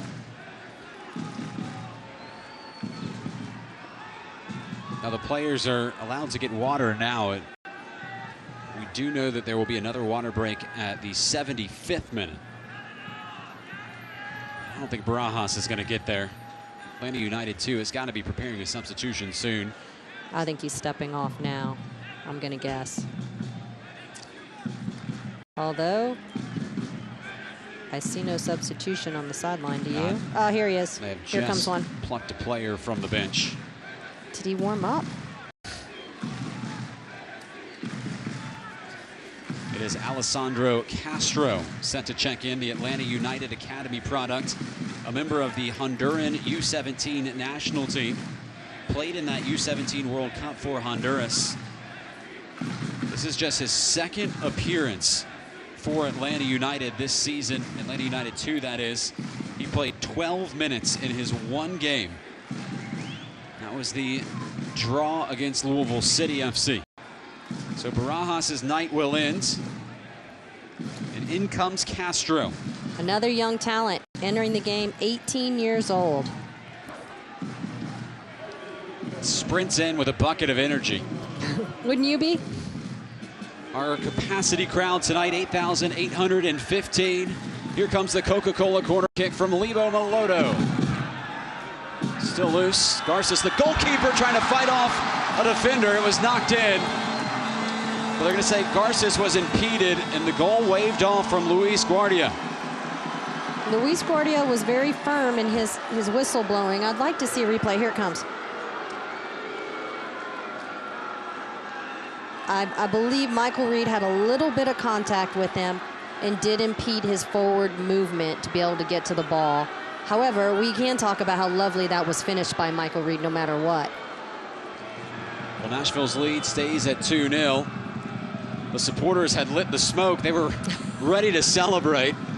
So now a blue and gold smoke hangs over this stadium as the scoreline stays the same. Well, those things are not cheap either. No, and I think all that means is that Nashville owes the supporters a goal.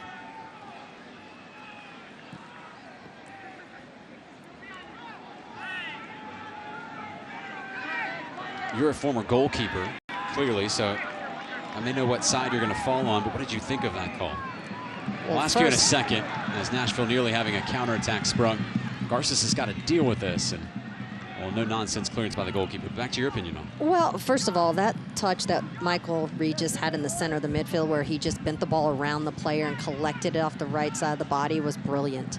But going back to the question about the goalkeeper, I mean, there's an unbelievable amount of protection for goalkeepers in the game from the referees. Sometimes just, sometimes unjust. I think that his forward movement was impeded. However, I also think that the goal was just. So I'm completely neutral on my answer for you right now, only because I do think that referees are biased towards goalkeeper protection. And so I think it was a very familiar call and an easy call for the referee to make. Not too old for a career in politics. How's that for being politically correct? Can't make the next match? Head to one of our 34 Middle Tennessee pub partner locations. Official pubs of Nashville SC are the perfect place to grab a pint, talk soccer, and watch every match of the 2018 season with fellow supporters. For a list of locations and more information, visit NashvilleSC.com. Our town, our clubs, and our pubs. 2 first-half goals for Nashville SC. Brandon Allen in the 19th minute and Allen Wynn in the 45th minute. They are your tallies tonight as we stretch into the 69th minute from a capacity crowd at First Tennessee Park. And here they go with their familiar roars.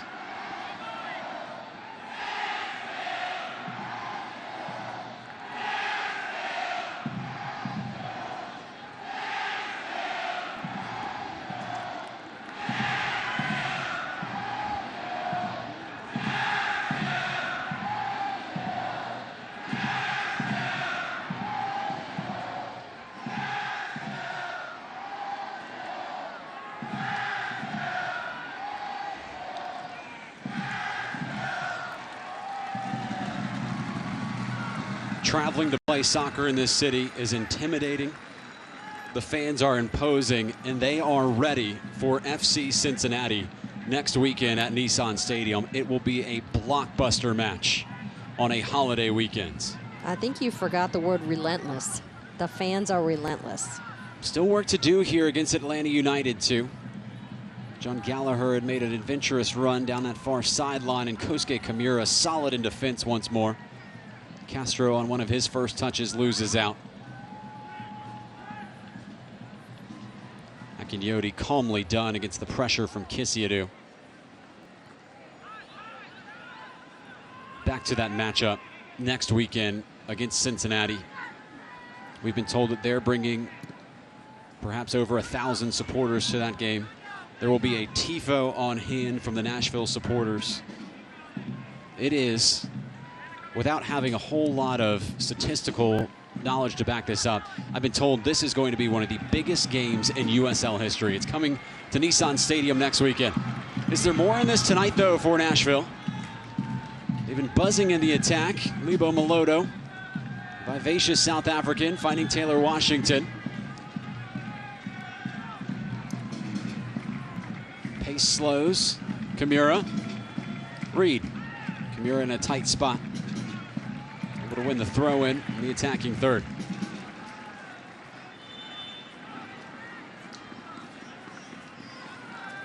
Substitutions for both sides coming in. To the left is Matt LaGrassa, the Nashville SC midfielder who can play a variety of positions. Started the season as a central midfielder and moonlights as an outside midfielder. He'll replace Taylor Washington. So Washington exits and in comes Matt LaGrassa. And for Atlanta United, Lagos Kunga will replace Joseph Samuel. Kunga's had a long layoff with injury. Kunga, a 19-year-old born in Angola but grew up in Atlanta. 11 games played this year and 1 goal. Did score in the U20 World Cup for the United States national team. Another one of those talented ATL UTD2 players. And Ronnie are just several years away from really being senior players, and it's nights like this where they improve their skills, their demeanor, their determination. And their game, let's be honest. Playing at this type of level at the ripe age of 17 and 18 years old is doing nothing but stretching them as players and helping them develop. Kudos to Atlanta for having the guts to put kids into this environment to challenge them. That's what's best for soccer in our country, and I think Atlanta's doing a wonderful job of putting these players in competitive environments so that they can grow and stretch themselves.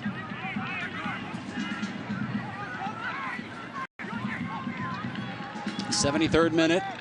Nashville SC on the verge of breaking a 2-game losing streak. It's the first losing streak in club history. It's the only losing streak in club history.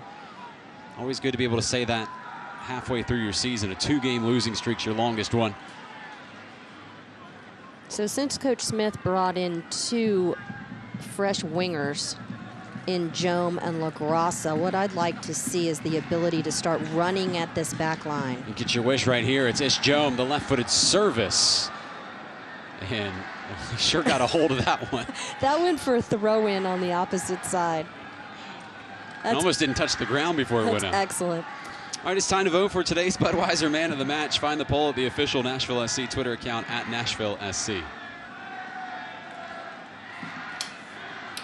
Ronnie, I won't make you log into Twitter to vote. I'll take it right now.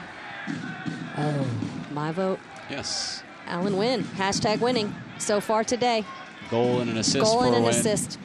Who now watches from the sideline after being substituted out here in the second half. He does. Kunga running forward. Crashing in was LaGrassa. The two substitutes. From the corner, Hernandez. With the elbow of the 18. Combines with Kisiadu. Kunga. Crafty footwork and turns on the Jets.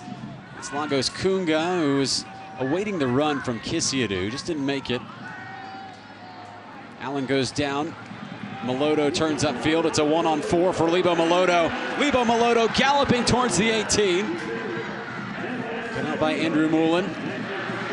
Reed. Michael Reed for Ish Joam. Wants to put it on his left foot. Got to get underneath his feet, though.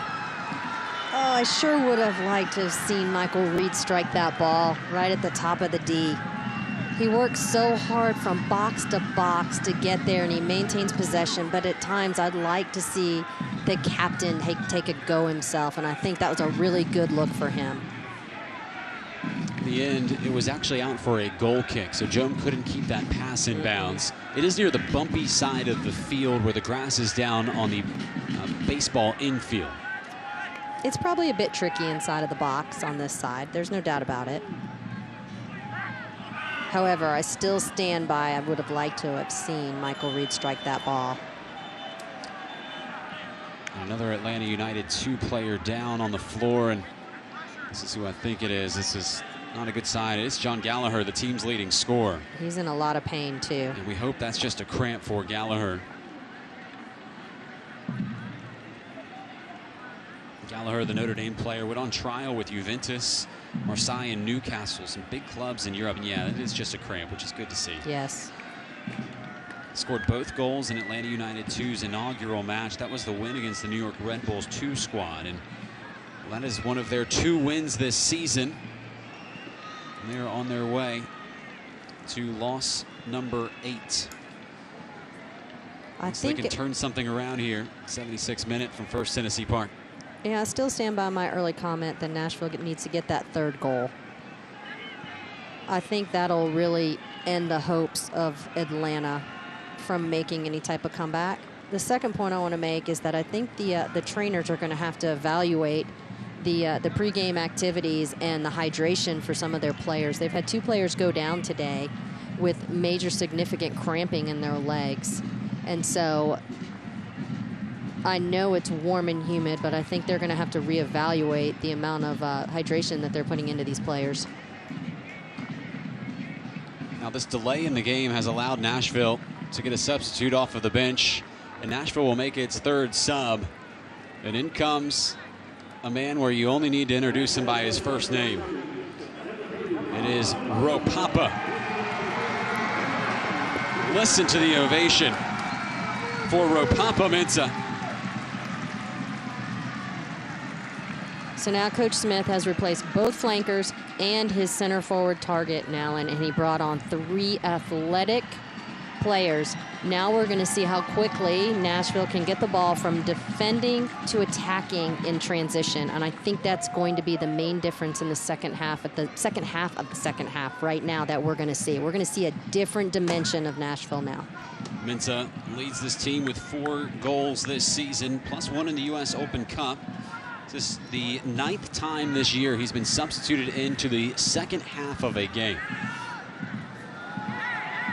We talked with Gary Smith about why Mensah not starting and Brandon Allen starting, and we said, 1, Brandon Allen's got a great proven track record of scoring. And here's Kisiadu at the 18, sitting well wide of Pickens. So back to the point about the strikers. I said, well, why Allen instead of Mensah, and why, would you bring Mensah off of the bench despite his scoring streak? And he said, 1, Allen just scores goals, and even though he's in a drought, they expected him to break out of it, and he did tonight with a goal. 2, he said, Ropapa Mensah is such a good closer of a game that when you come in against a tired team, Mensah is so much more dangerous, and it's proven that way this season, as most of his goals have come as a substitute. I agree with Coach Smith wholeheartedly. Ropapa we've seen in the starting lineup a few times this year, and I don't think he's been as effective. I think when the game is early and Nashville's trying to establish some sort of possession, you're best served with an Allen up there who's good with his back to goal, can hold the ball, and is a pure finisher inside of the box. And then once the game opens up, you bring in Ropapa Mensah, who has wheels and the athletic ability to close spaces very quickly. I like the substitution pattern that we've seen from Coach Smith today, and I agree with his assessment of Ropapa's role of him coming off the bench. Mensah scored on the first touch of the game, or his first touch of the game, against the Colorado Rapids in the U.S. Open Cup. He scored probably the most famous goal in club history here at this field, that wild 95th minute goal against North Carolina FC. Can he find a goal tonight? It's Lebo Meloto with room to turn. Kendall Moulin shut it down. Now Ish Jones wants to put it onto his left foot. Stoked along towards Meloto. Shepherded off the ball by Kendall Moulin. Well, I think if I'm correct, John, remind me if I'm not, didn't Ropapa score the goal against Atlanta in the opening game? He sure did. And so Ropapa Mensah has scored 2 valuable goals against 2 MLS opponents in Colorado and Atlanta. I was on this field. That was the senior side that came for Atlanta United. That's right. It's the first meeting between Nashville SC and Atlanta United 2. Although there were several players on this Atlanta United 2 roster that were also involved in that preseason game here at First Tennessee Park. And the first involvements for Mensah goes toppling over. Looked back at Luis Guardia, the official, and man in green unimpressed. Well, that won't be the first time you see Mensah go to the ground. He's either really hit because he's so quick and they're a little bit late on their tackle. This is a capacity 8,815. The city loves its soccer. I cannot wait to see how many people show up to Nissan Stadium next Saturday for the running back situation, where you bring Derrick Henry off of the bench. And everybody's saying, well, why doesn't Derrick Henry start? And why is DeMarco Murray starting? Because Derrick Henry will run for 100 yards in the fourth quarter. It's kind of that feeling of, well, this is last season. Murray will soften up the defense for a little bit, and then you bring in a battering ram like Derrick Henry, and it's easy for him to run over a defense. It's a bit like that, using an analogy with Allen and Mensah, that when Mensah comes in against a tired defense, it enhances his bullish skill set. No, I would agree with that. And I think that's part of the charm of Coach Smith. He's done such a great job of considering the roles that each of his players are going to play and their strengths and what they bring to this team as a whole in a short 14 games. Let's remember, they've only actually played 14 competitive matches in the USL so far. And so Coach Smith has had ample opportunity at this point to evaluate these important aspects of each player's game, and he does an excellent job of fitting them into his puzzle. Nashville setting up for a quick counterattack. LaGrassa at midfield. Meloto slowing the pace of the counter. LaGrassa. No one forward for Nashville. Well, Meloto made that run out of the center of the field to the right flank. Mensah dispossessed by Hernandez, who springs Sandoval down the far wing. Kisiadu, Kunga. Talented young player. Akinyodi combining with Reed to turn away Kunga, who comes right back at him. Kisiadu into the 18. McLaw, back post service, headed down by Hernandez. No one home. LaGrassa turning upfield, and was Nashville interested in a counter here? Certainly taking their time to build it. It's a weak touch by Akinyodi. Only got it back. Some tired legs from Akinyodi, but I don't think that he's going to be coming off the field anytime soon. Heat really catching up to these two teams, Ronnie. You can tell as Sandoval goes in, studs up on a challenge. He did get the ball, but it's enough to draw the whistle from Luis Guardia. Sandoval's an interesting story. Played in MLS for Real Salt Lake. 11 goals in MLS for Sandoval.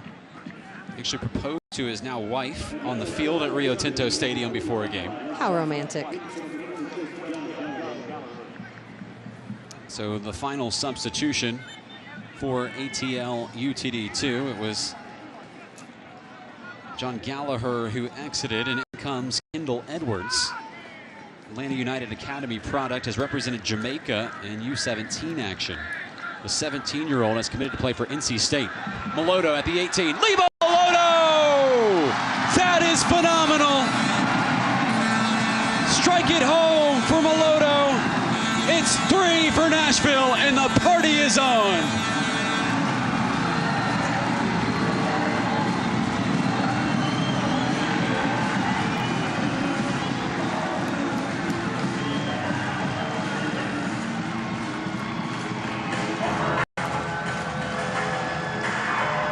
The Dex imaging goal for Meloto, his 5th of the year. Finished expertly. Look at that bend off of his right foot. Well taken, well finished. Side netting. Excellent job by Meloto. I think the referee is strongly urging Nashville to get back onto their side of the field.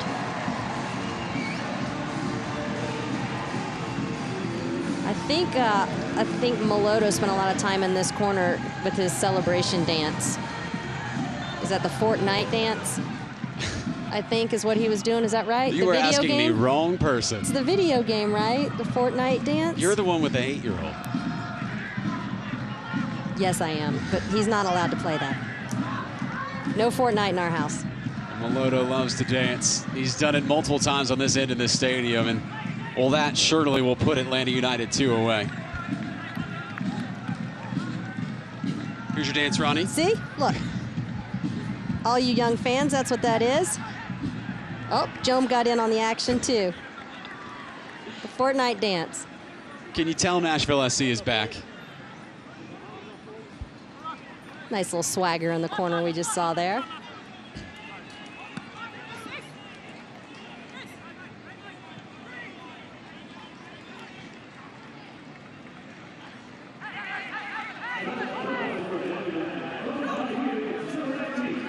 Goal comes in late from Meloto, but came before the voting, or just after the voting for tonight's Budweiser Man of the Match, voted on by you, and it is number 19, Alan Wynn, a goal and an assist for Wynn. And Nashville running riot on Atlanta United 2. Kunga, been a real spark since he came in. That'll never bother Matt Pickens, who is on the verge of another clean sheet. Here is Alan Wynn. Goal came in stoppage time. Is Taylor Washington never not smiling? Happiest man I've ever seen. Here's Mensah. Help arriving in the form of Ish Jome.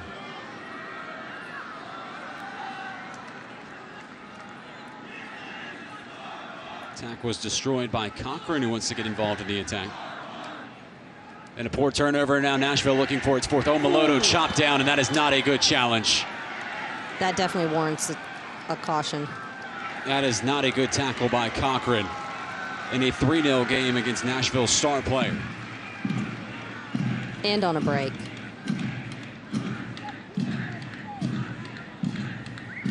Some heart sank when Meloto went down with that tackle. I mean, 88th minute. At this point, if you're Nashville, and if challenges are coming in like that, you just want to get off this field healthy, especially with the big matchup against FC Cincinnati coming up. That is a tough challenge. Meloto's tough, though. Look how quickly he gets up. Catches his breath, and he immediately gets up.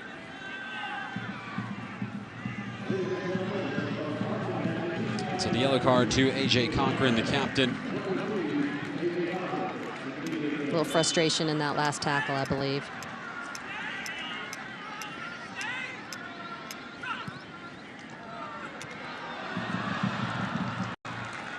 Nashville's had their chances on set pieces this season. They've capitalized on a few of them. They don't have their normal man who usually gets his head to it, Bradley Bourgeois, in the game. He's out with a small knock, and it's a team that is dangerous quite often with a still ball. Nashville has a great ability to serve a ball. I mean, there are very few of their flank services or their set pieces that aren't precisely where they want them to go, which is contrary to what's going on with Atlanta, Atlanta's done well with their possession. They've had opportunities on frame, but their execution in the final third hasn't been clean, and thus the score's 3-0.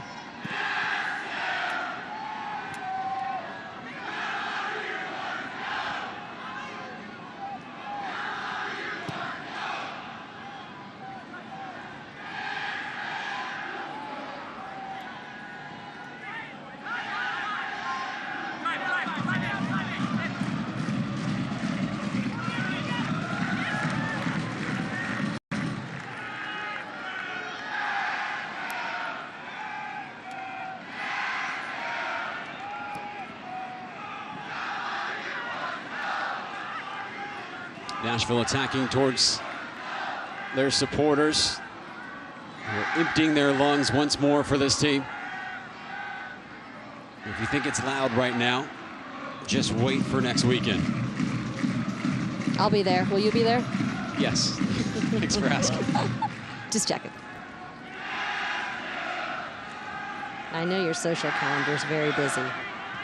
There's Mensah being a bull in the box towards Ish Joam. It's hard to overshoot Joam, who's got great leaping ability. Tracked down by Davis.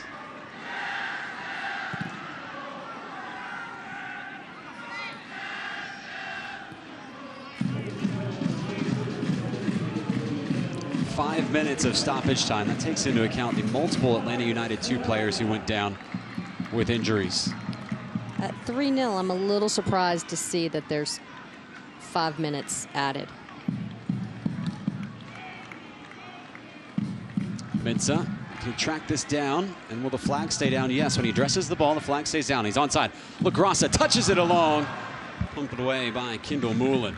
I like the little cheeky flick on that LaGrassa had. They just weren't on the same page in behind him, Moloto and Joam. Little smile from LaGrassa there.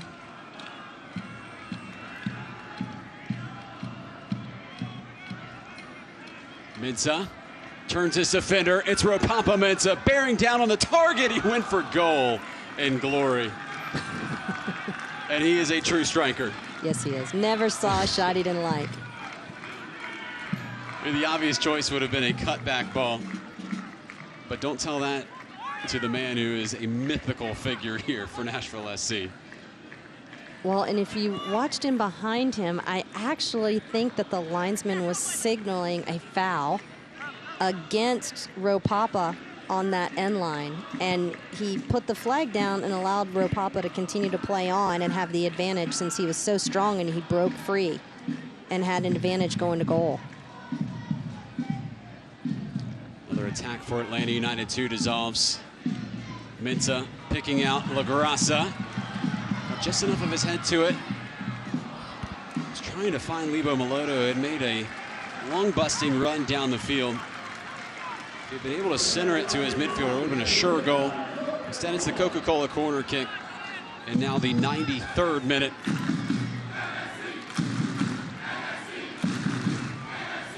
Is there one more on a night of fireworks in Nashville? Oh, now we're delaying the game.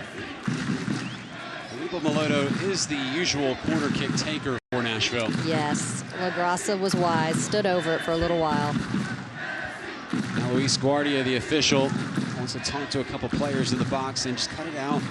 We're almost there to the finish. 93rd minute, the Coca-Cola corner kick from Lebo Moloto in a 3-0 game. Tapped by Garces, the goalkeeper. He not gotten his hand to it. Liam Doyle surely would have gotten his head to it. But a tough night for Garces and a lot to ask from a 17-year-old. And a sound decision by him to keep the ball going in the same direction while redirecting it was a strong decision because, as you said, Liam Doyle was looming right in behind him, and it would have been a sure goal. Mensah drawing a double team in the corner. Killing the clock off in the corner. So the tactic late in the game for killing the clock off is to take the ball to the corner and kind of sit on it, is what it's called. Drawing the defenders into you and trying to maintain possession while the clock ticks away.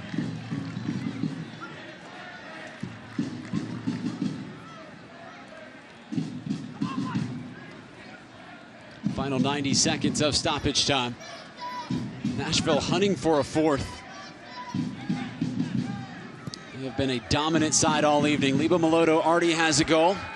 Ropapa-Mensah does not yet.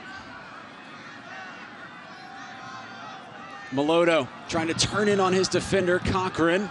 It's good defending by Cochran because Moloto was quick on that turn, and that was an excellent attempt, tight inside of the box. That was a great little matchup.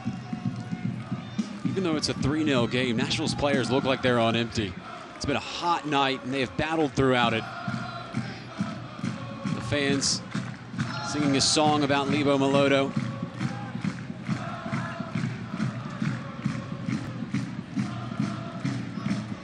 Kunga. Tracked back by Reed. Crafty footwork from Kunga. One last chance here for Atlanta United 2. Kisianu. The Ivorian teeing up the right foot. Easy stuff for Matt Pickens, who has been merely a spectator tonight. A couple easy saves for Pickens. That may have been the last kick of the game.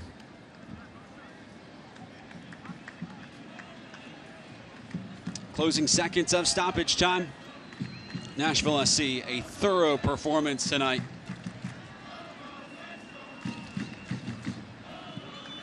And that draws the final whistle. Inspired, inventive, and victorious Nashville SC. A comprehensive 3-0 victory, and the supporters were almost out of smoke at the end of this one. Allen Wynn, a first half assist and a first half goal to put it out of reach, and Lebo Moloto finishes off a sterling night for Nashville SC with a second half goal. With the victory, Nashville moves to 26 points on the season. They are now tied with Louisville City FC for third in the USL Eastern Conference standings, and it sets up a massive matchup on Saturday night, next Saturday, at Nissan Stadium against FC Cincinnati. Still much more to unpack here at First Tennessee Park. We'll start our post-game rotation. Nashville SC victorious tonight over Atlanta United 2, 3-0 to Gary Smith in the home side.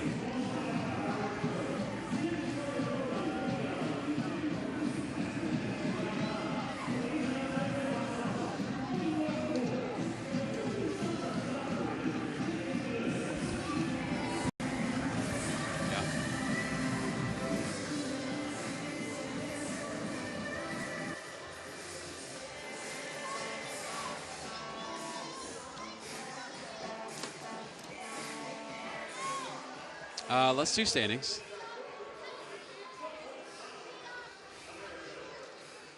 Hey, so I have to go off your cue for everything because I can't hear anything. Hold on, say it again. Say it again, Michael.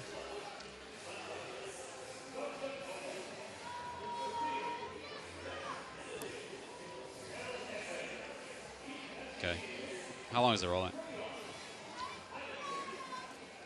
40.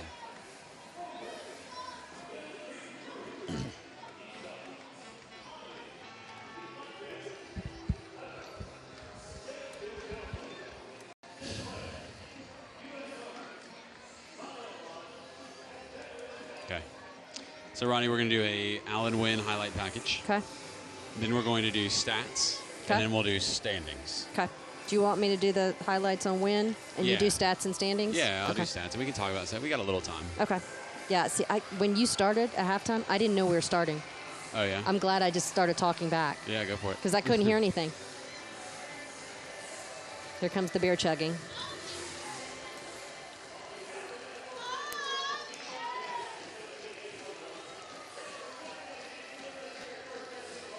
Bourgeois going to play the drums today.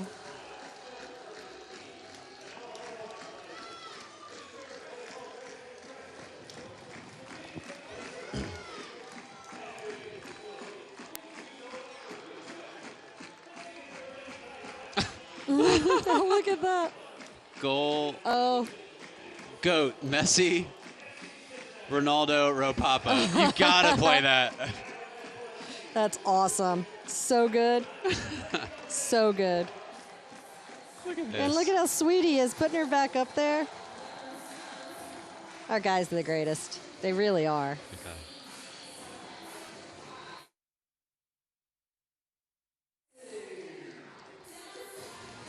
The victory tradition for Nashville SC. The players always come over to the fans and look at the shirt there, Ronnie. GOAT, which stands for greatest of all time. Messi, Ronaldo, and Ropapa. He's even going to put her back into the seats. Really, honestly, our players at Nashville are fantastic with the fans. You can see why they love them so much. They're so endearing. It's Nashville SC getting the 3-0 win over Atlanta United 2 at First Tennessee Park. I'm John Freeman, joined by Ronnie Woodard, and there is the Budweiser man of the match. It is Alan Wynn, who tallies a first-half assist and a first-half goal. Let's take a look at our highlights in this comprehensive Nashville SC win. It is a whole lot of Alan Wynn. There's a lot of winning going on here. Look, he gets to the end line, he strikes that ball across. Nice, simple finish for Alan. Wynn makes it look so simple for Alan because the ball was perfect. Second ball came in, he draws the defenders in, chops on them back, takes a great prep touch, puts it back to the far post, side netting, finishes it like a champ to put Nashville up 2-0 in the first half. That was the second goal. Lebo Maloto did add a third goal tonight. There's a man with some serious confidence in Alan Wynn as we pull up the stats. Nashville SC and Atlanta United finished 12 shots apiece. The shots on goal actually skewing to the away side. Possession was very effective inside of the box and very effective in the quality of services that they were putting to their teammates. On the other hand, Atlanta flustered in the back of their field. Their attacking third of the field, they struggled. They weren't effective in their finishing. They weren't effective in their goal-scoring looks. They weren't effective in the balls that were served into the box. Although they were crafty and creative and maintained possession of the ball, they were really struggling in that final third of the field. Thus, the shots are even. Shots on goal favor Atlanta. Possession is similar. However, the goals are 3-0.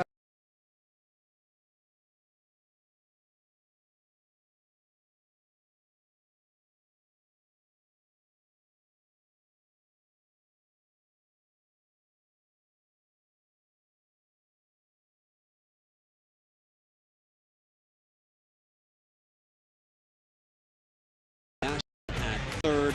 Those two teams collide for the first time ever on Saturday night at Nissan Stadium. It is a mega match, the first in this club's history. Oh, it's going to be so exciting. You've got Cincinnati 5 hours north of us. You've got two USL clubs playing in the same conference that are competing. Oh, let's stop for a second and talk about the celebration that's going on right now with Justin Davis. The celebration actually has a name. It's Justin Davis and Michael Reed, who grab 2 cans of beer and chant 3 points, 2 pints, and then get down to partying. They've got to start getting ready for that FC Cincinnati game, as it is going to be a huge game. Tickets still on sale. Nissan Stadium, 7:30 kickoff across the river from First Tennessee Park. Buy your tickets. Yeah, Nashville SC wants to thank our corporate partners, Nissan, Vanderbilt Health, Dex Imaging, Budweiser, Puckett's, Kroger, Heineken, Coca-Cola, MyTV30, and Fox 17.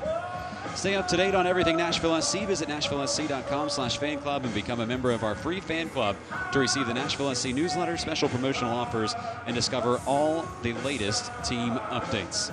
Ronnie, your final thoughts from this one. Nashville SC 3 and Atlanta United 2 with 0 goals. A really big night for Nashville. They really needed to get a win today. They needed to find a way to get those 3 points to climb in the standings. I think what they've just done is set themselves up for an amazing battle on Saturday when they welcome Cincinnati into town. It's going to be a ferocious day, and I think that everyone should put that date on their calendar. Come celebrate that weekend with Nashville Soccer Club in Cincinnati, because it's going to be epic. That's a perfect word for it. Nashville SC and FC Cincinnati in a week from today at Nissan Stadium. But, well, there's still a game to be celebrated tonight. Nashville SC, a 3-0 win over Atlanta United 2 in the first ever meeting between these two squads. Brandon Allen got on the score sheet early in the 19th minute. Allen Wynn, a 45th minute goal. Nashville SC as confident as they can be.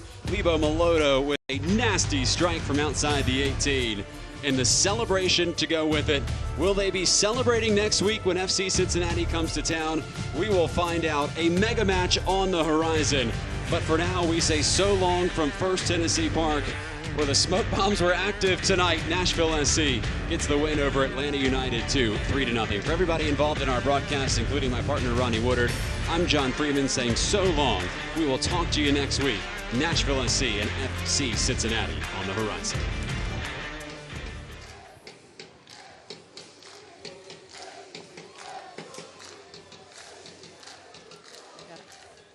No.